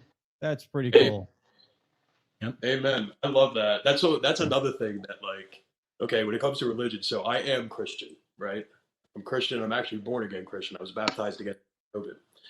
But now my understanding of Christianity is very, very different than most people's, you know. So I'm sure that everyone here is familiar with the law of attraction. Mm-hmm. Yeah. Oh, yeah. Okay. So when I was in Roswell, New Mexico, speaking about perfect, right? I was on set for a movie that a friend of mine was doing, and COVID hit. I was in the middle of Roswell. Everybody wound up leaving the production house. I stayed because why Not would I Rust, go? right? Not that Rust movie, was it? No. Oh, okay. All right. Just checking. Okay, But, go ahead. I had this whole production house to myself, right? There's a family of kittens across the street. We had no food shortage, nothing. So that's how I spent COVID, laying in the sun. I had a full gym at my disposal the entire time. You know, I made very good friends with the pastor there, was working out with him. We would talk about God and we would train. So I got into like crazy shape during COVID, made some fantastic art.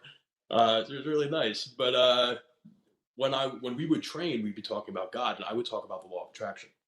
So my friend Edgar, you know, he said to me at one point, he says, you know, it's sounding a little bit blasphemous what you're saying, right?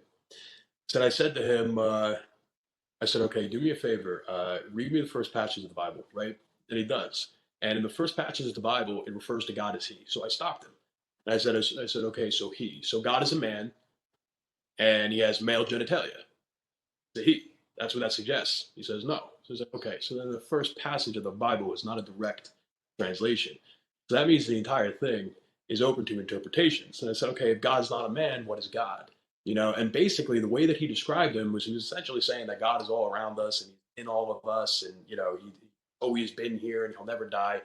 And then I said to him, you realize you almost gave the exact scientific definition of energy when you just did that. Energy can't be created or destroyed. It just moves in, right? So if you replace God with energy, then the Bible starts reading a little bit differently. And if you actually read into it, the Bible perfectly coincides with the law of attraction to like a insane extent, perfectly. I mean, like Jesus says, do unto others as you want done unto you. The law of attraction says that positive energy brings back positive energy. Law of attraction talks about manifestation, right? And saying out loud, the things that you want, right? In the Bible, it says you speak it into existence. Exactly. That's prayer. Affirmations is prayer. It even goes as far as, there's philosophers that I've heard speak about the law of attraction, and they say that you should lay on the floor because the metals in the earth amplify your intention, and you should do your mantras at night because that's when your subconscious is the strongest, right? It's literally in the Bible that you should get on your knees and pray before bed. It's and literally prayers of thanksgiving too. Yes. Yeah. Yes. It's literally all there. So who I believe Jesus Christ was, I believe that was the first person to understand that we are all gods in our own rights and we're all creating our worlds on this. And I think that's why the man was crucified. But I think he was the first true genius when it comes to those things. I got to point one thing out about prayer. Didn't work for all those Eagle fans last week. Did not work at all. All right, Duncan.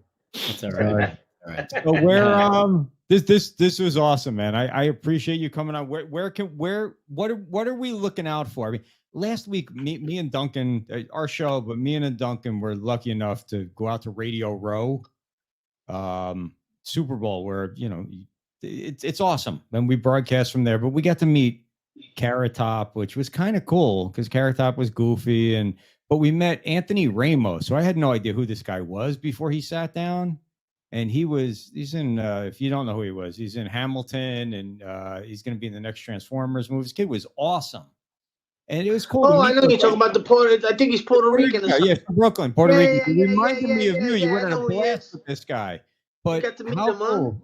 We meet these guys. How cool is it going to be to say that we know Superman? I mean, and nobody said that Superman is on the table or anything like that. But Except when we see the previews, then we're gonna go. Allegedly, Yo, that guy. Yeah. Hypothetically, Good looking dude we were talking to. Right. Can you do us, or screw them, not us? Can you do me one favor? When you become Superman, can you remember me? Because I'll tell your mom. I'll go straight to your mom if you don't, because I will manifest it and I will be. Tell me I will. As a 6-year-old, I loved radio. Riding around in my dad's car, listening to games on the radio. I always thought I want to be on a radio. I wanted to have some kind of show. And now here I am, 52 years old. I finally have the show, and I'm broadcasting at the fucking Super Bowl last week. So if you manifest it, yeah, it does happen. I guess kind of like your mom. Where's it going to bring? It's going to bring me to the premiere of the Superman movie. So if anything happens, that could be the climax of the whole thing. But you got it. Yeah, awesome. Thank you so much for coming on. It's an amazing story. This was awesome, man. This was way more than I anticipated, and I appreciate it, man. Thank you so much. I love you. We're pulling for you. And I will call you tomorrow so that we can cross some T's and dot some I's on some things. All right. Sounds good. All right. Nice to meet you, Brad. Nice to meet you. Keep getting after, buddy. Yeah, right, man. Brad. Good luck with that role, buddy. I appreciate it. All Good right, stuff, Brad. Later.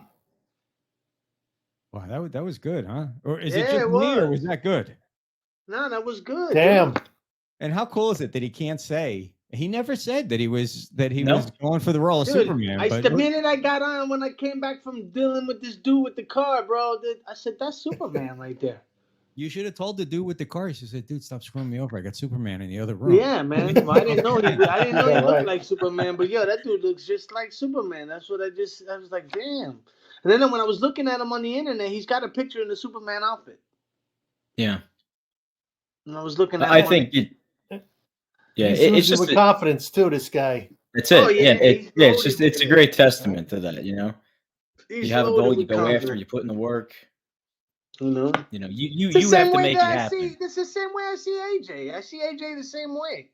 Yeah. AJ's he's not You think I could be loaded. Superman? He's loaded with it, but he doesn't expose himself like that dude. Like that dude, just the way his aura and the way he comes out of his mouth, you can tell like this dude's.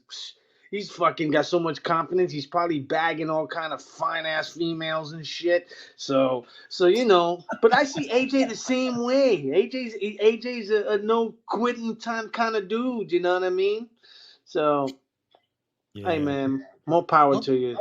Duncan saw the meltdown last week on Radio Row when I couldn't get the equipment to work one morning. Oh, I do you smashed, see? I You smashed see- the you microphone saw right the on Radio right Row at 6 o'clock in the morning. Threw it in the trash, packed up my shit, and went home. Went back to bed. It's like kryptonite.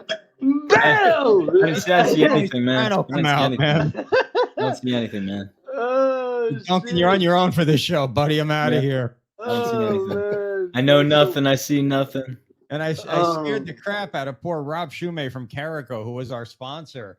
He was sending me text messages. Are you okay? Are you all right? I'm like, "Yeah, what? Hey, how There's, was Carrot Top? He's still juiced up and shit? Yeah, he's a little bit small. He's weird looking, bro. It was funny, but he wears makeup and it's just, Yeah. He wears black eyeshadow and shit. Yeah, he's eyeliner. Old. He's old. Yeah, now. he is. But I remember at one point he was like Diesel.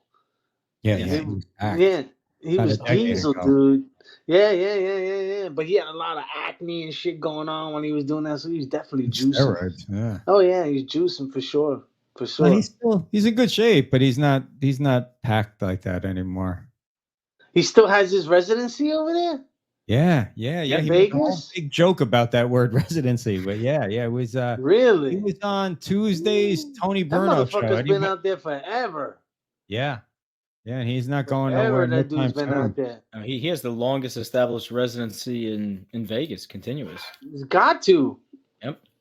It's got like 15 years, but he Yeah, looked he's got it. cool. Luch came on with us for a couple minutes on Friday morning. We were on Radio Row, which was kind of cool. I popped in for 1 second when when Duncan was on. I popped in, but that was about it. We did. You got to.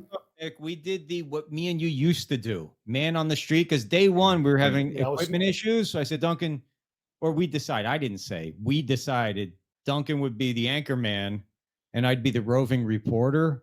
Right. The problem was it was 6 a.m. and nobody was in the place. But I luckily I found the Las Vegas. Who'd you interview? The janitor and shit? No, I interviewed the first kid I found was the Las Vegas. He was an intern for the Las Vegas Super Bowl committee. I don't know what it was. I know, but I got the kid on and we talked and blah, blah. Well, they're the people that are putting together the Super Bowl for next year. No and shit. they love us because they're the ones that landed us Carrot Top, but then they also had a bunch of nobodies that they wanted interviewed. And we got their nobodies interviewed. They love us. So we got the in on Las Vegas guests next year. We got the in on anything that they can possibly supply to us, which was So kinda Super cool. Bowl's in Vegas next year? Super Bowl's in Vegas next year. So put it in now because next year there's going to be a Bleacher brother channel, the whole channel. It's not going to be, No Filter, I'm sure we'll be there also, but we'll be separate, even though we'll still be on No Filter. But a Bleacher brother channel, which will run 3 or 4 or 5 shows a day. And what we did well, I think, was we set ourselves up to do really well next year. Yes, That's good, man. That's awesome, bro. What other big wiggies you meet over there or anything? Who do we Drew have? Brees. Dana White, yeah, Drew Brees. Really? Yeah. And I dropped And you threw Durkin's name out. He was walking. I said, "Hey, Dave, Drew, I Todd Durkin. I went to high school with him." He says, "What high school?" I said, "Brick." He goes, "Oh, all right." He goes, "Was Todd a good quarterback?" I said, "Yeah." He goes, "Yeah, I probably should have checked that ahead of time, huh?" I said, "Yeah, I guess." But Drew Brees, Dana White, Sean Merriman. Who else did we have? Who was that? Who was the co-host that day? Blunt. What's his name? Duncan. That guy was Blunt. Yeah, LeGarrette Blunt. LeGarrette Blunt. He's a football player, ain't he? Played for the Patriots or something? Yeah, played for the Patriots, played for the Eagles. Yeah. Defense, right? No, it was a running back. Oh, that's right. Scotty That's right. Farrell. Anybody know Scotty Farrell? You ever hear Scotty Farrell on the radio? No. You all know Scotty Farrell. Farrell. He's great. He's been around forever. Scotty Farrell, JT the Brick. I mean, I forgot who we met. We met a lot of freaking people. It was a cool experience. CEO of StubHub. Oh yeah, he was on there. He gave a good interview. Dean Baldino, Mike Pereira. That was a great conversation. Jaworski, Barrett Brooks, the guys from Philly Barcan. You had the ESPN Refugee Day. It was Golick, Wingo, Levy. And that was probably what's that? Yeah, Tony Dungy was our coach. Dungy. That was a really fun conversation. Almost Andy Reid. Yeah, Who was the guy with the GQ outfit on? Who was the guy with the GQ outfit on? Who was that? Somebody had a GQ I think it was outfit? Duncan. Oh, it was me. Oh, Could've it was been the me. party. I was long gone by then. I was home. I saw that. picture Oh, in my Duncan. head. Duncan was in a suit. Oh, yeah. Go check out the Twitter, man. The Oh, my handkerchief and God. everything. That was Duncan went to the big party. that was the I was Steinberg making party. inroads and That's shaking awesome, dude. hands. some That's women. awesome, man. I was That's so awesome. tired, Nick, that I got out on the red eye Friday night. We were done working Friday. I'm like, I'm out. I gotta go. I'm out of here. I I'm gotta go. ghost. But I manifested. I wanted to meet someone when I went out there. I don't want to say the name. Don't say the name, Duncan, but you know who I'm talking about, right? Yes, there's a. I want. Don't say it. Yes. Don't say it. But I wanted to meet someone, and I met them, and then I was like, all right, I can go. And then I ran into their partner late at night. The next night, and that partner was hammered out of his mind. But it was quite He was funny. tired. My He, partner was he with was, me. he was tired and needed just to. Yeah, he was tired. That's all. He was He tired. was tired. Yeah, that's it. He got on the elevator with us, and he ripped a fart. He's like, "Oh, that felt good." I was like, "Holy shit, this is." But I, you know, he can't. You know, you don't kiss and tell. So See, yeah, that's right. I won't speak of anybody by That's name. good, but dude. it was cool. There was And some all- controversy out there too, huh? Oh yeah, Oh, and we were yeah. right in the middle of it. We were in the middle of it. How do we not? We're in the tell middle of it, man. Tell the short version of this story, Duncan. Wow. Is there a short version? Is there a short version? So the associates that we were with that sort of sponsored part of the excursion to You Vegas. guys remember Bryn? Remember Bryn, Mice Media? Bryn Davis, Mice Media. Yep. So The guy that came on. Yes. Yeah. So they were out networking, growing their media connections and their NFT projects, et cetera, and they were sitting down in the hotel bar after the first evening was done, and sure enough, in comes Irvin, and just out of probably because they're in that space, I never would have thought to do it, but fortunately, one of them popped on their phone and had their little video going, and it shows the entire interaction start to finish from when, the person who's suing Marriott in the NFL comes into the picture. You see the conversation, see the interaction. You can say Michael Irvin. Oh, you can say Michael. that. So, Yeah. and then afterwards, it sort of alleviates itself and it moves on, and there's nothing else. So they had go everything on tape to exonerate the dude. Everything on tape to exonerate him. So again, like AJ said, right people, right time, right place, stars aligning. Tony and Robin are super familiar and really good friends with Irvin, his agents, and his people. As soon as they found out that this thing was happening and posted, and they saw the video, and I showed Robin the video, she was like, holy bleep, hold on a second, puts my phone down, pauses the video, gets on her phone, calls up, his agents, contact people. If it's not out there already, it'll be out there now. Michael was at the airport getting ready to go on a plane to leave, and his people They threw him out of the city. They told me he had Threw him to out of leave the the whole city. They immediately canceled from coverage, canceled from hotel, everything was like pack up, leave, GTFO. And when all this came out, it was like, stop, get off the plane right now, stay here, don't run from anything. We have all this information to exonerate you. And by the end of the week, by Thursday evening, when I attended the Ron Jaworski, Mike Dick, Byron Urlacher cigar party. I was going to him name dropping. I wasn't invited. That's what it was. Yeah, he was invited. You had to buy your ticket. Sorry. At the very end of the evening, Michael came in to this party, and obviously he was accepted almost immediately amongst his peers. I mean, the HOF group that was there were people in our age range. Warren Saps and Duns, like guys that we know and relate to that are familiar and friends with this group of people. And you could see in his person, like sometimes, and like if you've been in this realm, Nick knows, like, sometimes you get called on some shit and it's 100% legit and you're like, man, I fucked up, right? And then there's other times you get called on and you're like, man, like I was doing every single thing right. And just because of reputation or because of wrong place, wrong time, I'm an easy target for this particular thing to happen. And unfortunately, that's what happened in this circumstance. And, it was a very emotional interaction with him amongst Tony, Robin, even myself and some of the other guys, because, he, in his own way, he said, in the past, there's been plenty of things that 100% I've owned up to and it's been wrong, but this time, not this time, it was the first time that he'd really come back and has emerged onto the scene as, one of the premier NFL commentators. He was going to be on the coverage all week, and then boom, it's gone. And then fighting and scratching and clawing to sort of, exonerate your name. And again, AJ nailed it. It's like you were in the right place at the right time with the right people, and everything just worked in concert to, work out for both his benefit, our benefit, the other entity's benefit. And again, like then you start meeting other people in that group, right? And the networking opportunities like Brad was talking about, if you want to take advantage of that, you can. And it's a wonderful thing, because this way everyone knows, hey, we're all on the same page. We all have the same goal. We all have the same, vision, and I'm going to respect what you're doing and you're going to respect what I'm doing. And I think for me personally, that was like the highlight of the time at the Super Bowl, was not necessarily all the fanfare and all the hoop. Like, that's awesome. Like to be able to sit there and be like, hey, I'm on Radio Row. I'm talking with, all of these people, top to bottom celebrities, all the people that I grew up, idolizing or hearing on the radio or seeing on TV. And, you can physically see them, touch them. They're tangible. They're real in front. But to be on the same peer level, in the sense that you're doing the same thing that they're doing, you're related to an entity that has some credence, and now you can take that and move forward with it. Case in point, or point in case, the Vegas committee. We forged a really good relationship with Mr. Joffrey, with Sam, with what's his name, Julian? Was it Julian? Jumanji.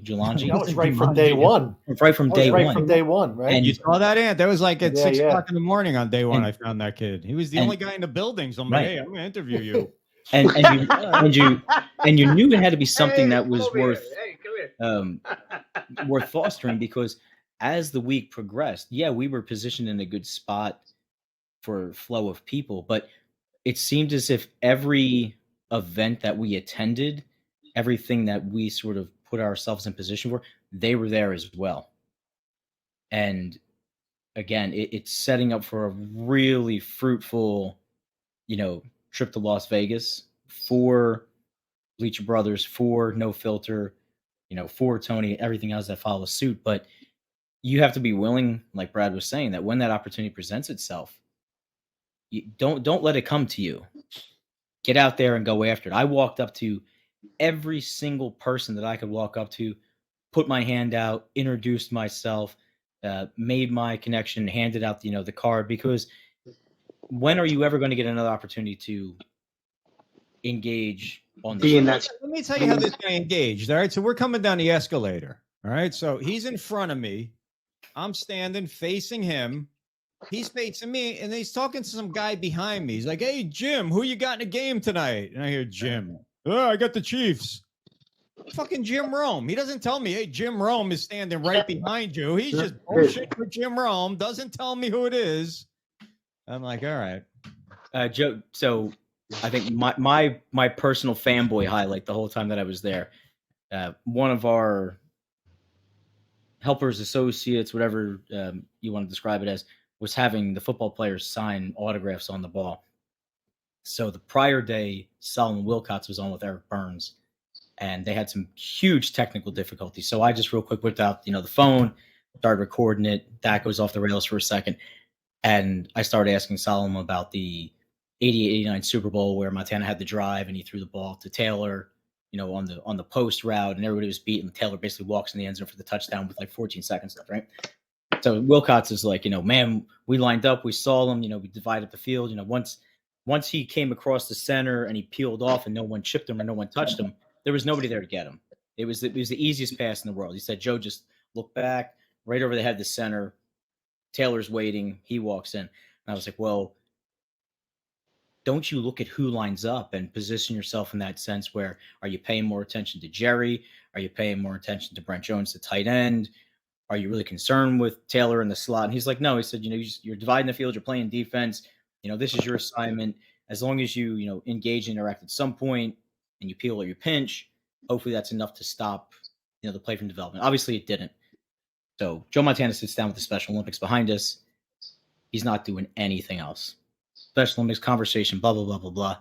And I'm like, give me the ball. So I turn around. I have it on video.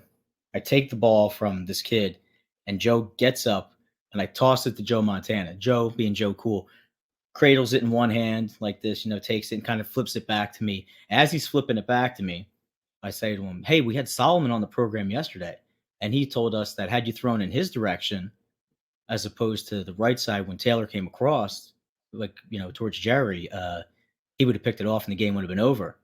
And he was like, kind of got a chuckle out of him. And I was like, you mind if you sign this for us? And he thought for 2 seconds, took a half step, reached back, took the marker, signs it, and hands me back the ball.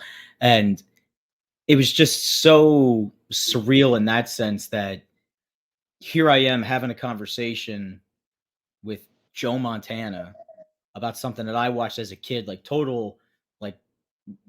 that was the biggest Super Bowl for us growing up, right? It's the John Candy Super Bowl. They're getting ready to start the drive. He sees Candy in the end zone. He tells the offensive line, chill out, calm down, look at who it is over there. And just methodically, boom, boom, boom. 4 plays later, they're in the end zone, blah, blah, blah, touchdown. But that was probably the only point where I was not starstruck, but when else you had the opportunity to say something to Joe Montana? You're not. Everybody else, though? We have a lot of stuff. It's all on the YouTube channel. And we should get that video that you got put on the YouTube channel. But there's a lot of stuff that we never even got to show. Interviews with Jimmy Johnson, Craig Minovey, Duncan got interviews, Rob Shumay got interviews. They had Sirius Satellite had a great big golf simulator where and play action, they're pulling chicks left and right. And I drove and we got all that stuff. And then the fans on the streets, everybody loves exactly what we used to do, Nick. We were in a restaurant. Me and Duncan and Play Action and Penguin had dinner, and there was a table, and they were a little rowdy. I said, "Hey, let's interview them." But I was showing the guys how we used to do it. Right. And this guy was from Philly originally, and I said, "You ever hear the Tony Bruno show? You got to watch the video. You got to see the guy's face. He's like, "Fucking Tony Bruno, get out of here!" It was great, man. It was awesome. We had a blast. Look, man, it is late. We didn't even talk about. We can save this for next week. I'm sure that there'll still be UFOs flying overhead. And then there's all kinds of. Oh, you talking about that comic the other night? No, there's UFOs right now. They shot down 3 UFOs. Another one over Lake Huron. So what's the under/over between now and next week on the UFOs? We've set it like 3.5. There'll be 3 more. Yeah, 3.5. Joe Hugo's 2.5. All right, I'll take the over on the 2.5, Joe. Joe's setting our line. There was that's how much? 2.5. Yeah, I'll take the over. I'll take the over on 2.5. Also, what's going on in Arizona with the chemical spill that they don't want to tell you about, and then what's going on in Ohio with the train that blew up?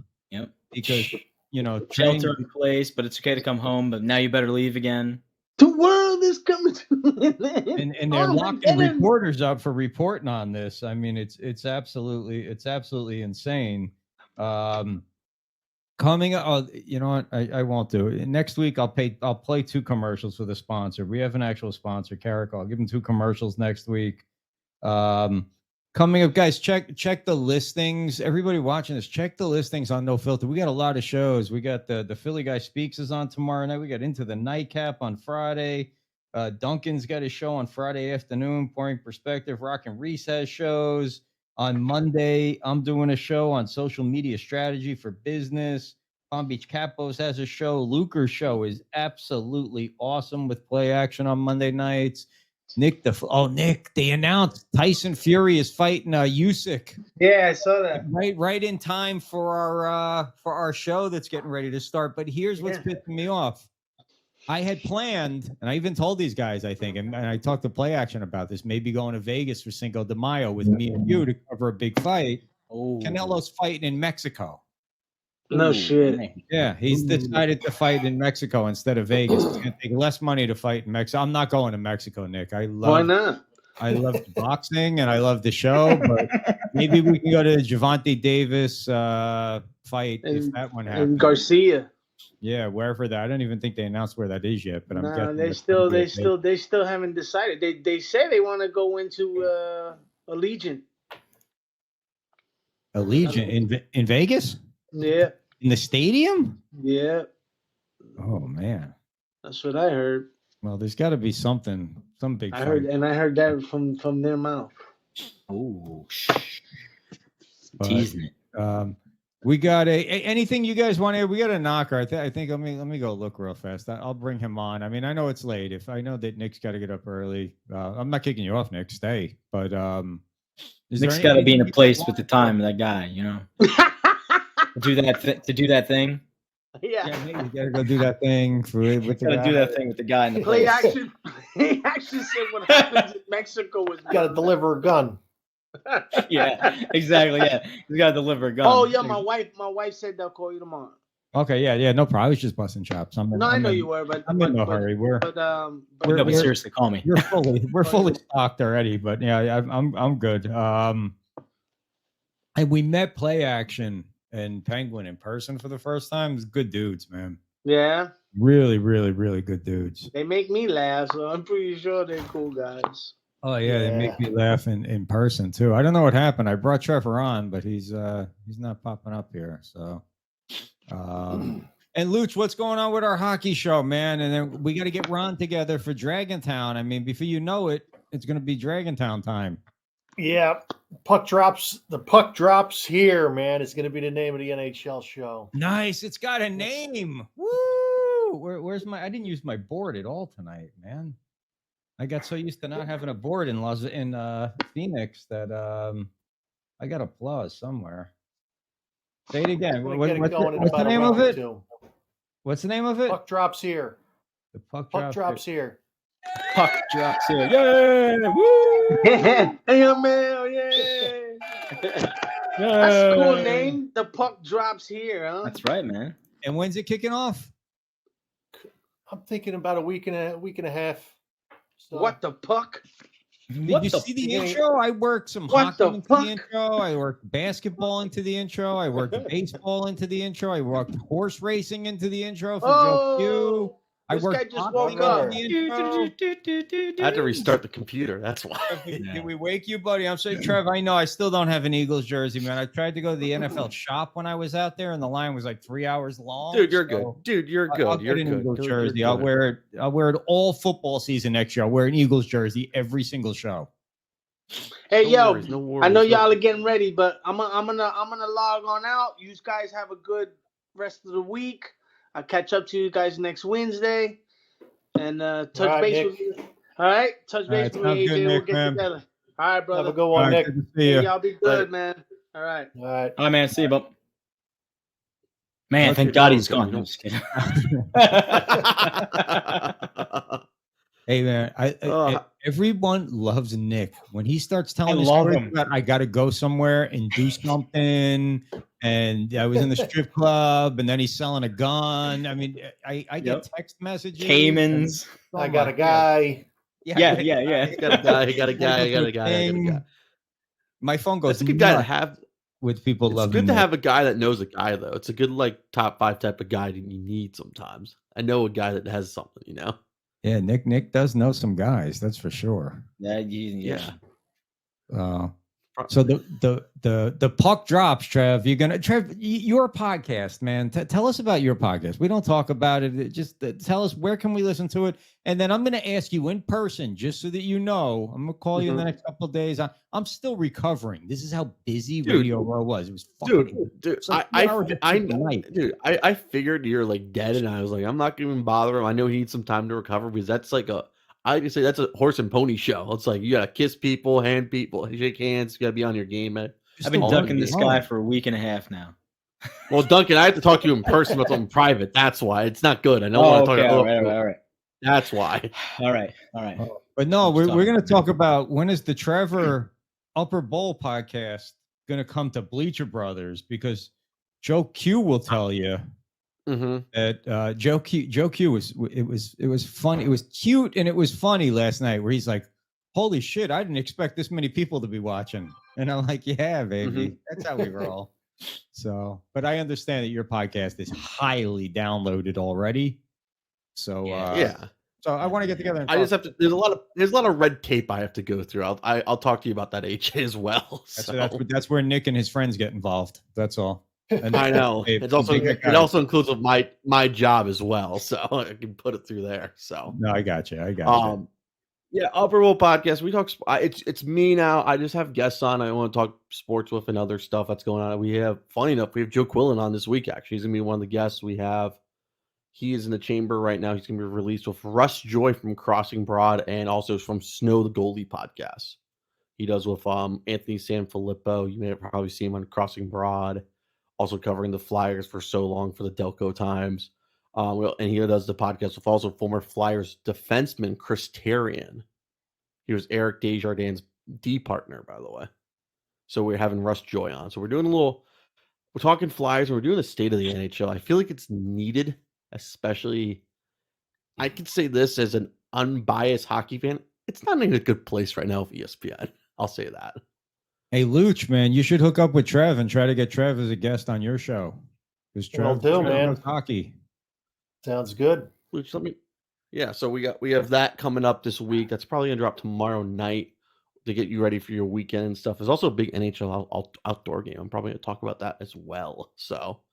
Be good times. I'm trying to figure out what to do since college. We have some time until college basketball starts up. You know what I mean? For March Madness and conference tourney time. Yeah, we got about 3 weeks, quick, right? Man. Yeah, it is. Yeah, 3-4 weeks. This is my favorite time of year, though, because you're right in the spring training, which I love now. I mean, pitchers and catchers reported today. Then you got Luch. You got to shut that dog up, Luch. Was that your dog? You forgot the other thing that's going on. World Baseball Classic.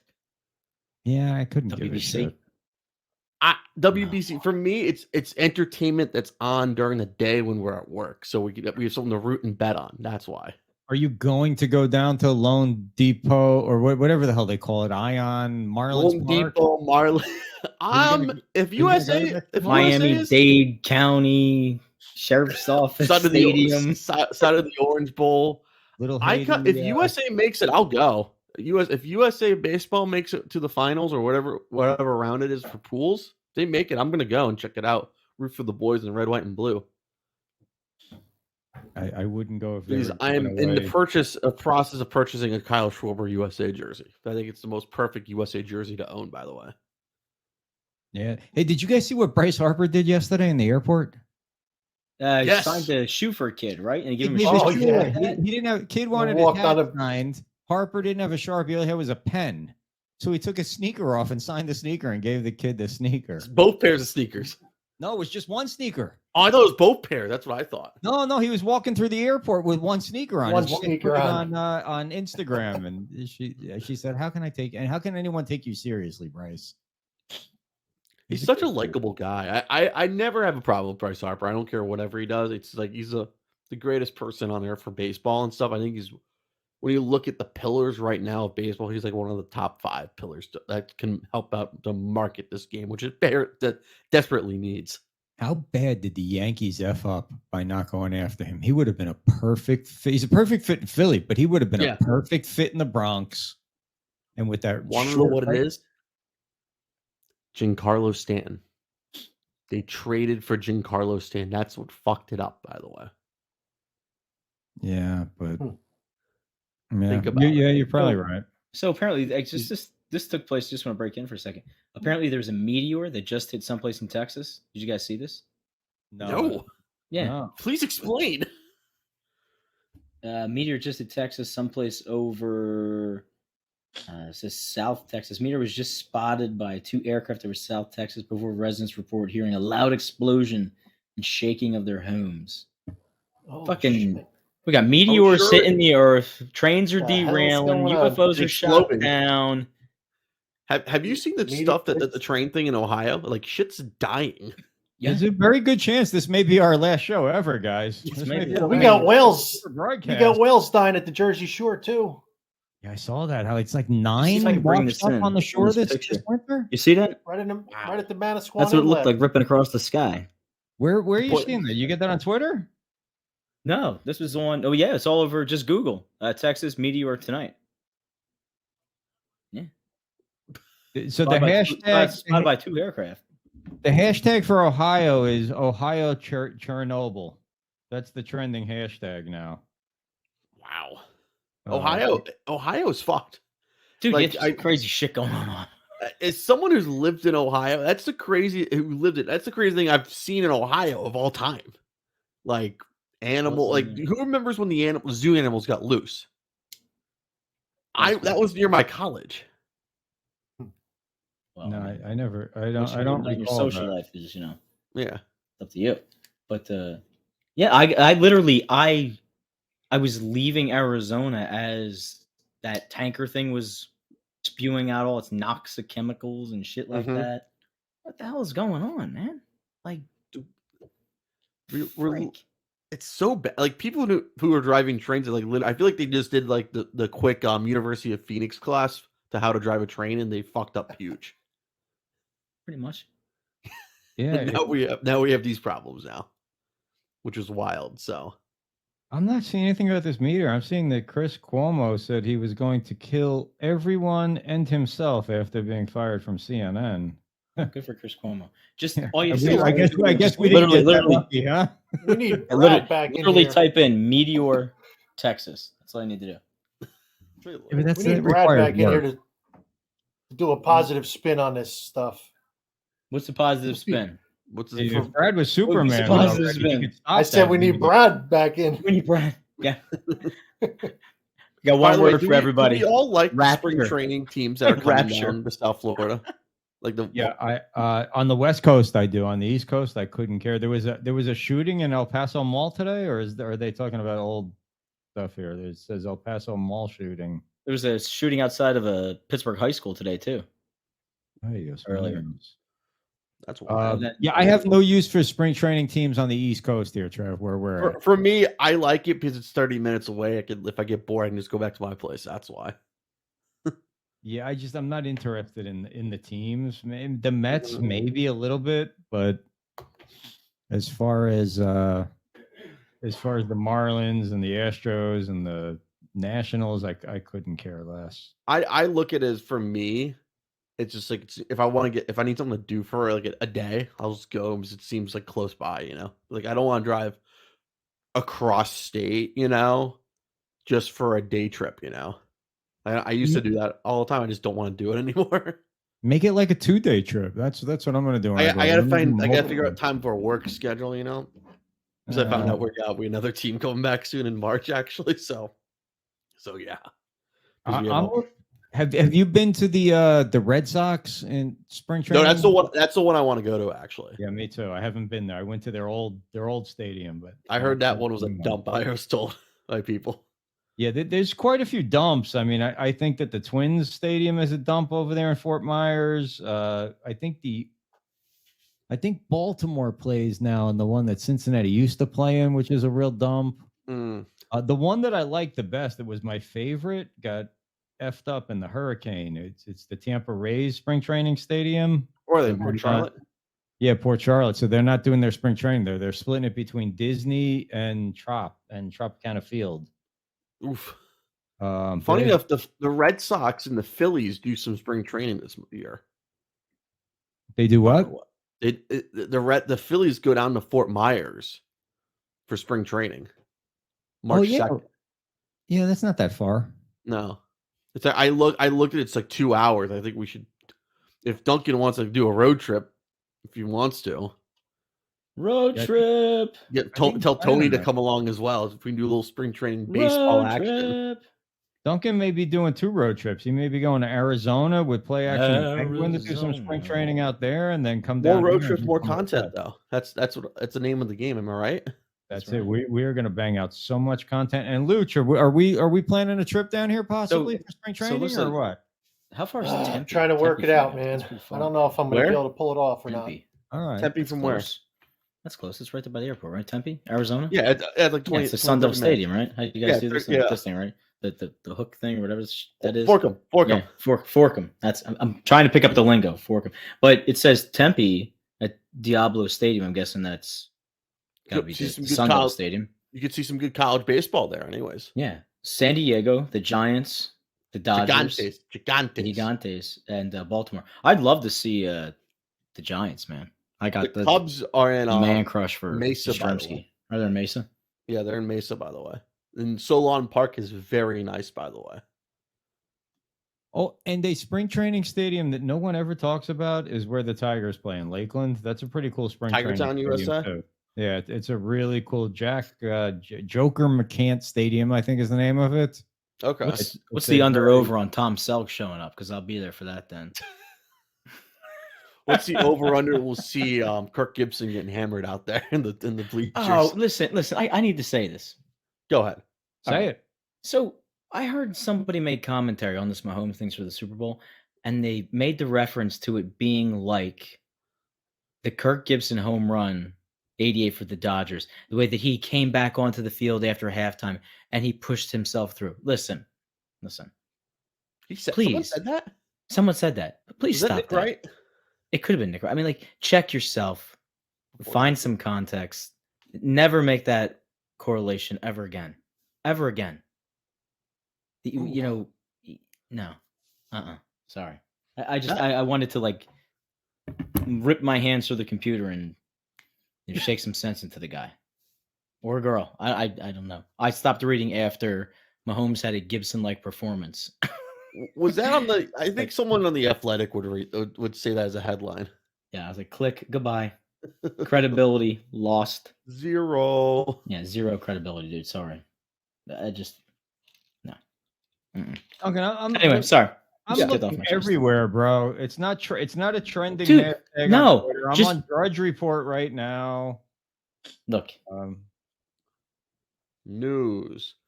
3 hours ago, meteor spotted west of McAllen. Federal partners tell the sheriff. Hidalgo County, Texas. Hello, Valley Central. Hidalgo County. Multiple agencies are looking into cause of a loud blast in the Mission area. Huge meteorite seen speeding over Mission in South Texas has terrified residents. Report hearing a loud explosion and boom. AJ, I found it on Twitter. I'm gonna send Popular it on to you. Twitter. Kellyanne Collins. A meteor just in Texas? What the? You know? KWKT, Fox 44. Meteor spotted streaking across the Texas sky 26 minutes ago. It's probably some sort of Astros cheating device that was spotted in the air. Don't you think, Luch? Luch, what's going on with my Kraken, Luch? They're down at 3rd place in the Pacific now. Are you sure? Because you got this wrong last time when I asked you about the Kraken. they Trevor had to correct you. They were pretty much tied at that point. Let me look. I think they're down at 3rd. Yeah, they're down at 3rd. Division. You got Edmonton creeping up. It's very close in that division there. Yeah, Seattle is 3rd right now. They are 30, 18, and 6. It's Vegas 1 to Kings 2. By the way, 68 points, 67 points, 66 points, 65 points. What kind of Those are the meteor is this? first No 4. reports of damage. What are you kidding me? The hail and we have damage here.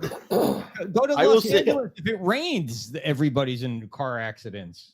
No but reports. that applies to Florida too. By the way, that applies when it rains down here. No one knows how to drive in Florida. Yeah, well, no one knows how to drive in Florida, period, whether it's raining or not. But you know where the worst drivers in the world are? And Duncan, Say it.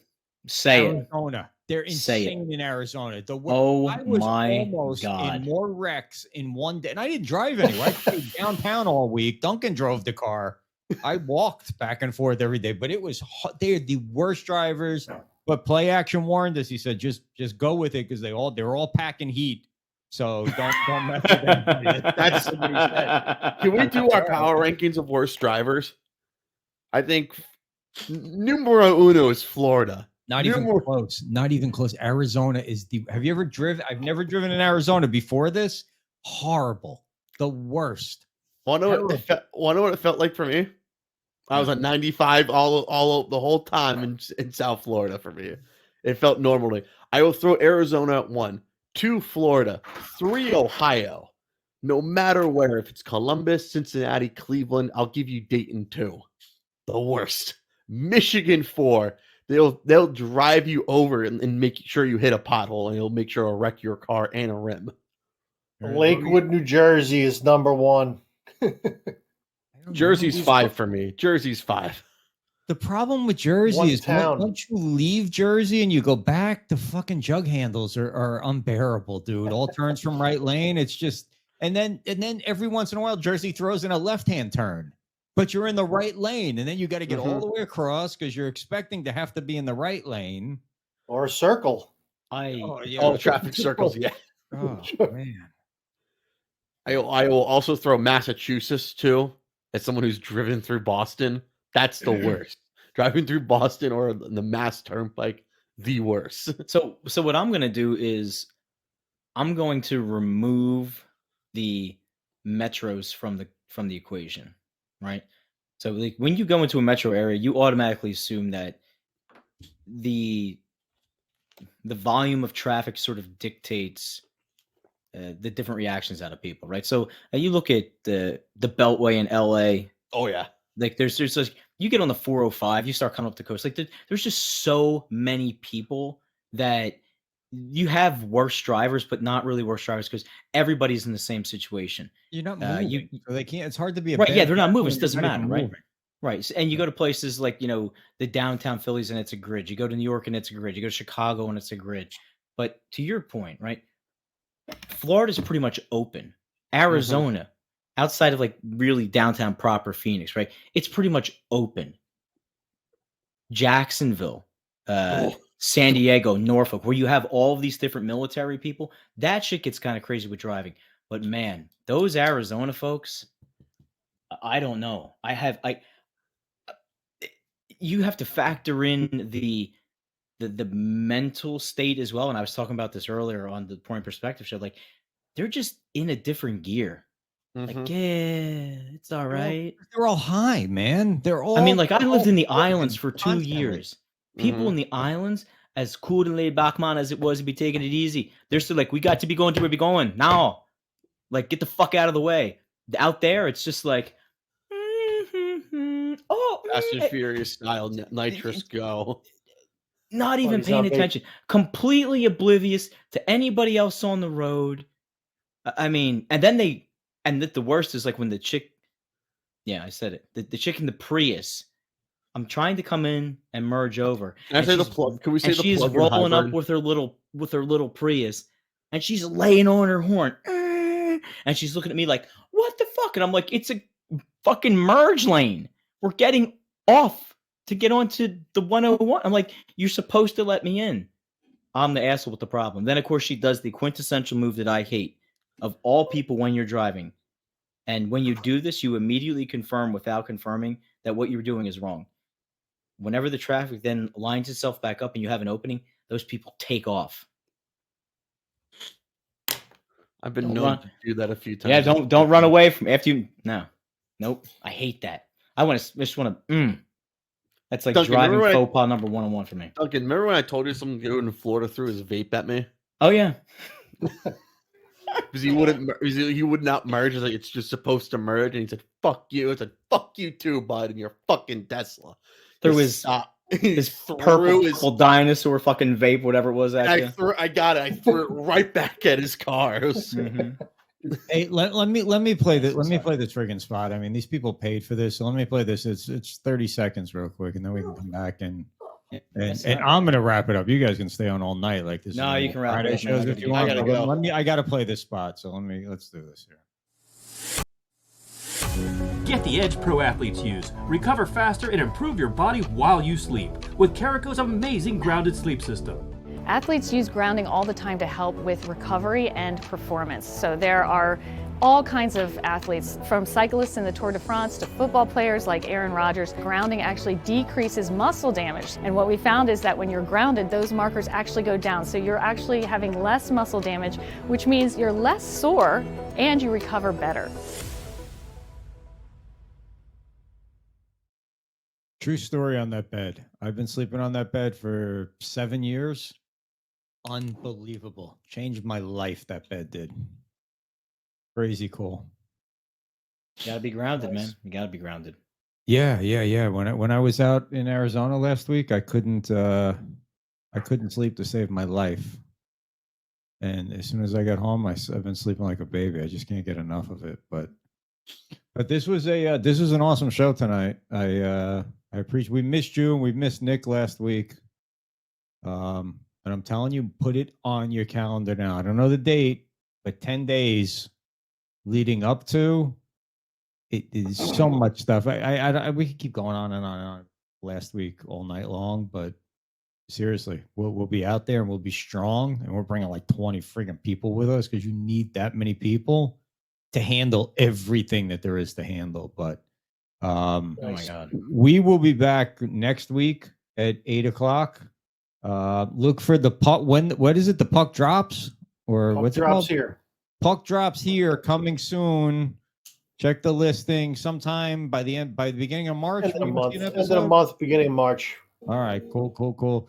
Check out Duncan. You're gonna be on Friday afternoon. Pouring Perspective. I'm doing my best to be on for Pouring Perspective at 12:15. I do have to take my. Actually, no, I will. The appointment got canceled. I will be here at 12:15 Pouring Perspective, and then immediately following the Tony Bruno show into the nightcap. Play Action Real, John from Mayfair, Penguin AZ, myself, a slew of guests, and a lot of fancy accoutrements. Awesome. Rockin' Reese has got shows going on. Rockin' Reese, we got to work with Rockin' Reese. I told him to turn his camera sideways for his thing he did in the bar the other day. I don't know if did anybody see the show. So the show is like the show's up and down. He like Reese is sideways. He's like this the whole show. I'm like, ay, Dios míos. Stephen Luker and Play Action on Monday night. You've got before them the Capos, Palm Beach Capos. They're getting ready to kick off their season, and they're going to do a weekly show reporting in on the team and the players and the results and yada yada yada. And then at some point Monday afternoon, I have some business podcast that you may want to check out. It's about digital marketing. And then Joe Q tomorrow night, and every Tuesday and Thursday. And the Cooking with Chef Tom is coming up. And just check the schedule. I can't remember all this shit. All right, guys. But I appreciate it, and we're moving in the right direction. And this thing is going to be monetized, and we're all going to make a shitload of money here at some point. So that's it. Any parting words from the Jersey Shore, Luch? Paint your paradigm. Brad Swanick Foundation, right? Forget about it. Yes. Mr. Duncan, any look at him repping you guys repping Bleacher Brothers tonight, and I ain't repping nothing. Get the shirt. Manifestation and creating your happiness through action. I mean, it's not just talking about it, actually putting in the work and showing up. And we all have our time and place where we can bitch and complain and bring stuff up, but if you want to actually make a difference or affect a change or use your position and your opinion to really hold any weight, get out there. Seriously, get out there and just keep blasting out content. Keep blasting out networking, partnerships.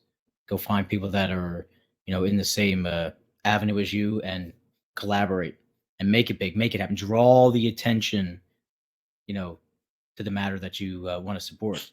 And this is a great platform to do it. And everything is open for here. Everybody's sort of on board with support and everyone else. And you nailed it. You nailed it right now. And this is the thing. So when you look at the people who watch, and I mean, it's the audience right now is much lighter than it was an hour ago because we ran really long tonight, but we had a big audience tonight. But you have Lukers and you have Penguins and you have Play Act and you have Joe Q's. And then like Joe Q was literally in a cool way last night. He's like, holy shit, I didn't expect this many people to be here. Mm-hmm. That's what we do is we support each other. But then, when we bring people on, and that's why, like Luch, you want to bring Trevor on, or maybe we get Trevor to bring you on his, and people start discovering one another. And then before you know it, that's why I'm constantly trying to bring in people where, by me bringing Brad in, people are going to come here now because we brought Brad in, or even because of the Palm Beach Capitals. When they start running their show and we start doing a report on their games every Wednesday night, all their players, they got 30, 40 players on that team. They're going to start showing up here. And then all of those man on the street, go and watch, guys, go and watch our YouTube channel. It's either the BBSN or the Bleacher Brothers. But you can find it. Just type in Bleacher. BBSN. We get a lot of views on YouTube on some of our stuff. But go watch. There's great, those man on the street videos. They rock, because when you're out on the street, or when you're at a ball game, or like when we're at the Super Bowl and it's like, hey guys, who's going to win? Okay, great. Here's my card. You can watch it. Go check us out. Boom. That's how me and Nick built this thing from the ground up the last time. Like I said, what we did on the streets wasn't the problem. The problem was we didn't know what we were doing technically. And that basically, that we went through like $1 million, and then was like, oh shit, we ain't got no more money. So now we have no filter. We don't have to do all that sort of stuff that we did the last time. But anyway, thank you everybody for watching. Keep supporting. Tell your friends, tell your neighbors, tell your mailman. Check out whatever show's next, which I think is Joe Q's, and that's it. And how would that intro? I think that's going to be the permanent intro for now on. We'll just change whoever the guest is. Is that intro all right? I tried to mix a little bit of sports, different sports, and I'll change, the beginning songs, because that's easy to do. But I can't be spending 8 hours a friggin' week doing intros. That's just not gonna work for me. So, and we go out with some club music. Let's do it. All right, guys. Thanks for jumping on, guys. All right, everybody have an awesome night. Adios, man. All right, Take it easy, everybody. All right.